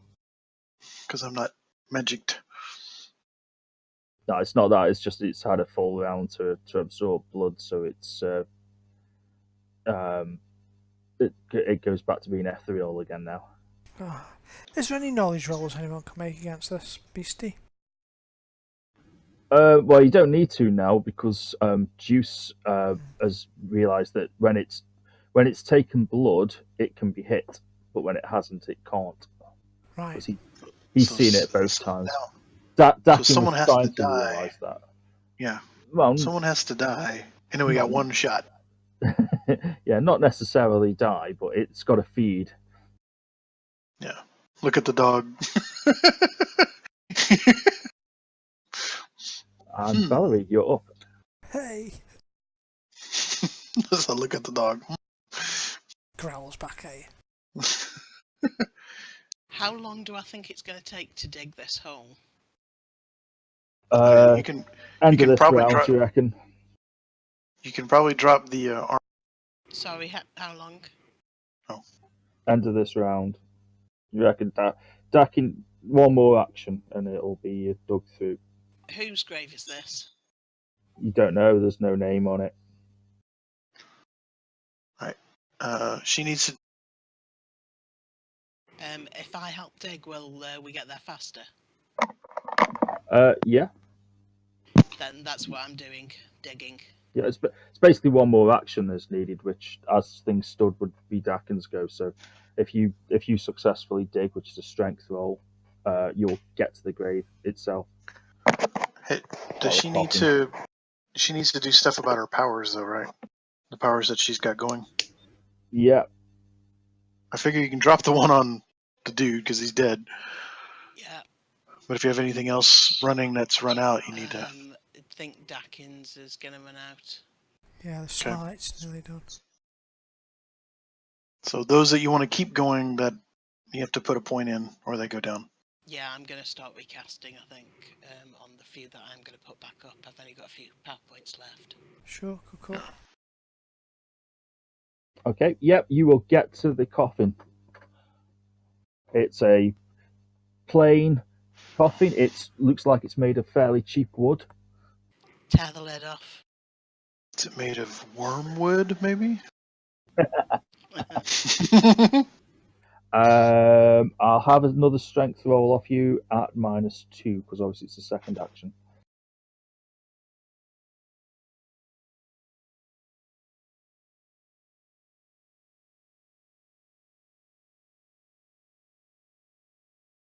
Oh, look at that. Cool. Yeah. You Out will of the way, Taken. You'll pull the lid off, and basically the coffin will be full of red mist. You'll see that it's issuing from out of the mouth of the dead man that's lying in there. He looks like he's been dead. Well, I'll have a heal roll off you, please. You can have one as well, Dakin, if you unskilled if you haven't got it. Okay. Yeah, Valerie, this guy has been dead for a matter of weeks, so he's still fairly fresh, not particularly, little bit of, not particularly rotted. Obviously, it's cold at the moment, so that will help keep him a little bit more preserved. But yeah, all of the red mist is coalescing from out of his mouth and into the air. I'll get out of the hole so Dakin can get in and say, cut its head off. Okay. Dakin was not thinking of cutting its head off, and he was going to stab it in the heart and go, "Die, dead thing, die again." Okay, you can stab it in the heart. It's going to be an auto hit because it's not moving. So just do me a fighting roll to see if you get a raise on the damage. No, but you will hit. So just do me a damage roll. Surprised with my fighting of all them. That's always so low. It's weird. Always 4. Right? Damage. Okay. You will stick your spear into it. I'm still targeting this blood. Yeah, that's fine, but nothing seems to particularly be happening. I mean, you'll definitely stick your spear into it because it's a non-moving body, but the mist still seems to be coalescing from out of its mouth. Maybe I'll do what you said next time.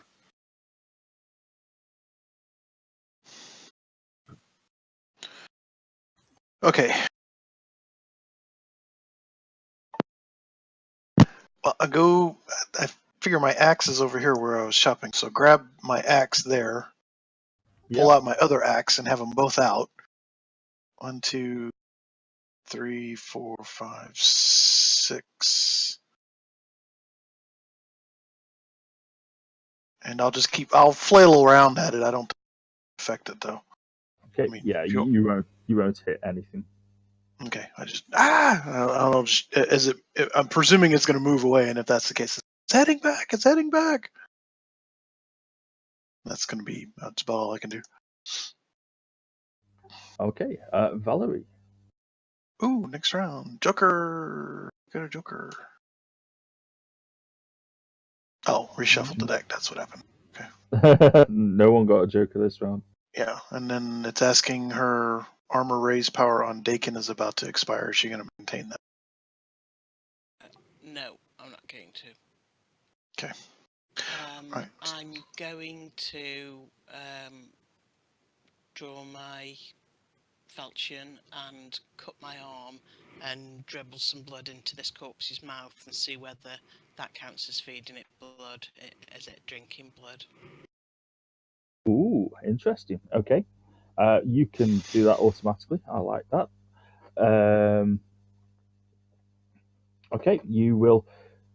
You'll do a small cut that basically not enough that to count as being a wound, but enough that if somebody had hit you with this, probably would have been a shaken. But you're not actually going to be shaken from it because you're doing it yourself, so you're prepared for it. So yeah, that's cool. I like that. That's a good idea.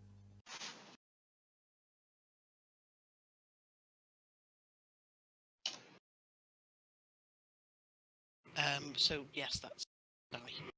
I'm going to spear its head off. Okay. Do I see a change in the thinking outside the? I'm not trying to metagame, but do I notice that the blood mist changes again? You will do because you're actually in its area, so you'll definitely notice it. Okay. So what do I need to spear its head off? Just a fighting roll at -4. You're gonna hit it. You're gonna hit it in the head, but to actually spear its head off, you're targeting. So it's a -4. Do I need to target any or just? Oh no. Do I need to just roll the dice and not against the target? Just -4. Yeah, just against it. Yeah. Okay, Oh. I'm gonna use a penny. I've got so many of them.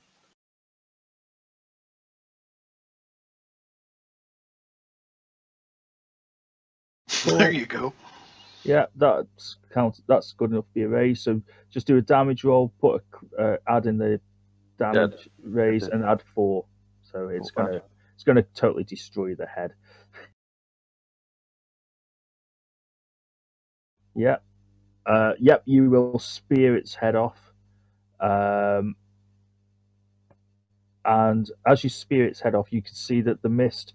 Yes, it was coming out of the mouth, but it's actually coming as if it's traveling from the inside of it and then coming out through the mouth. So now it's just coming out through the stump of the neck. Well, it was a good plan. It was a good plan. So you do a little bit of corpse mutilation. It's a fine corpse mutilation. So does this blood mist thing look see through again? No, it looks a bit more opaque again now. Oh, okay. Um, kill Boris, get him, boy, get him. I'll take a shot anyway. There's a wall between him and the thing. He can run very quick. It doesn't matter because you're going to kill it. I hope. Ooh. Have it. Take welcome. That, stay fashionable. See, I distracted it for you. Thank you. It was me chopping its Good head off. taunt. Yeah. Yeah, you will basically launch a well aimed arrow, and the mist will dissipate, and it will basically float off into the ether, and you'll see that the mist stops coming out of the corpse and just dissipates into the air. Good job, Dakin. That seems to have dealt with it. Take How it looked from over here, I'm telling you.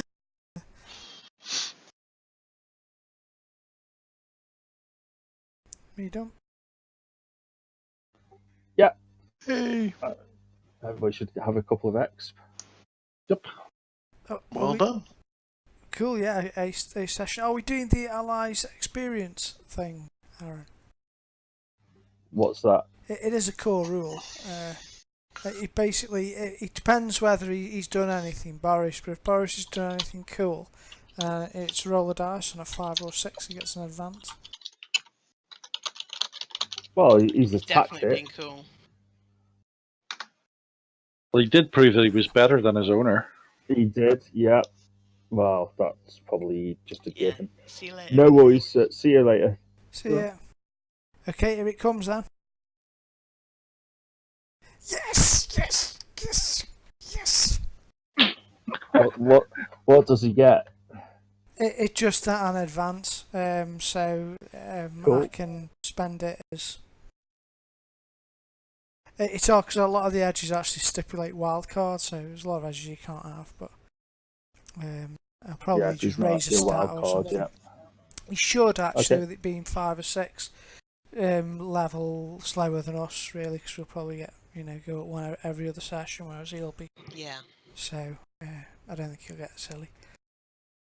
Well, it depends what he does in a session as well. Because obviously, True. he Yeah. might have a session where Boris just sits there eating a pie or something. Could. Yeah. So he Yeah, probably but won't. you know he's going to eat that pie really well. And whatever he's doing, he's always a very good dog, so... I'm going to have a think about it. I'm going to note it down. Think about Cool. what part. Until he turns into a demon dog. We're all going to be noting down his glory. Yeah, Boris is my main character, actually. I'm playing. It would be good. No, how great would it be if Boris was legendary while we were all still just, like, seasoned or something? Before me. I'm just Before expecting all of Alfred us, to die you know, at some so point, he's and like Boris. the tank of the party. He's Yeah. the main kind of force, and we just kind of support for him. I'm expecting Alfred to die at some point, and basically Bill just carries on playing Boris. And all you get from Bill is him just barking into Discord every now and again. Cool. Cool. Cool. Stuff. Nice one, Aaron. So that's the first session of Solomon Kane wrapped up. Very good. Very well, thank you.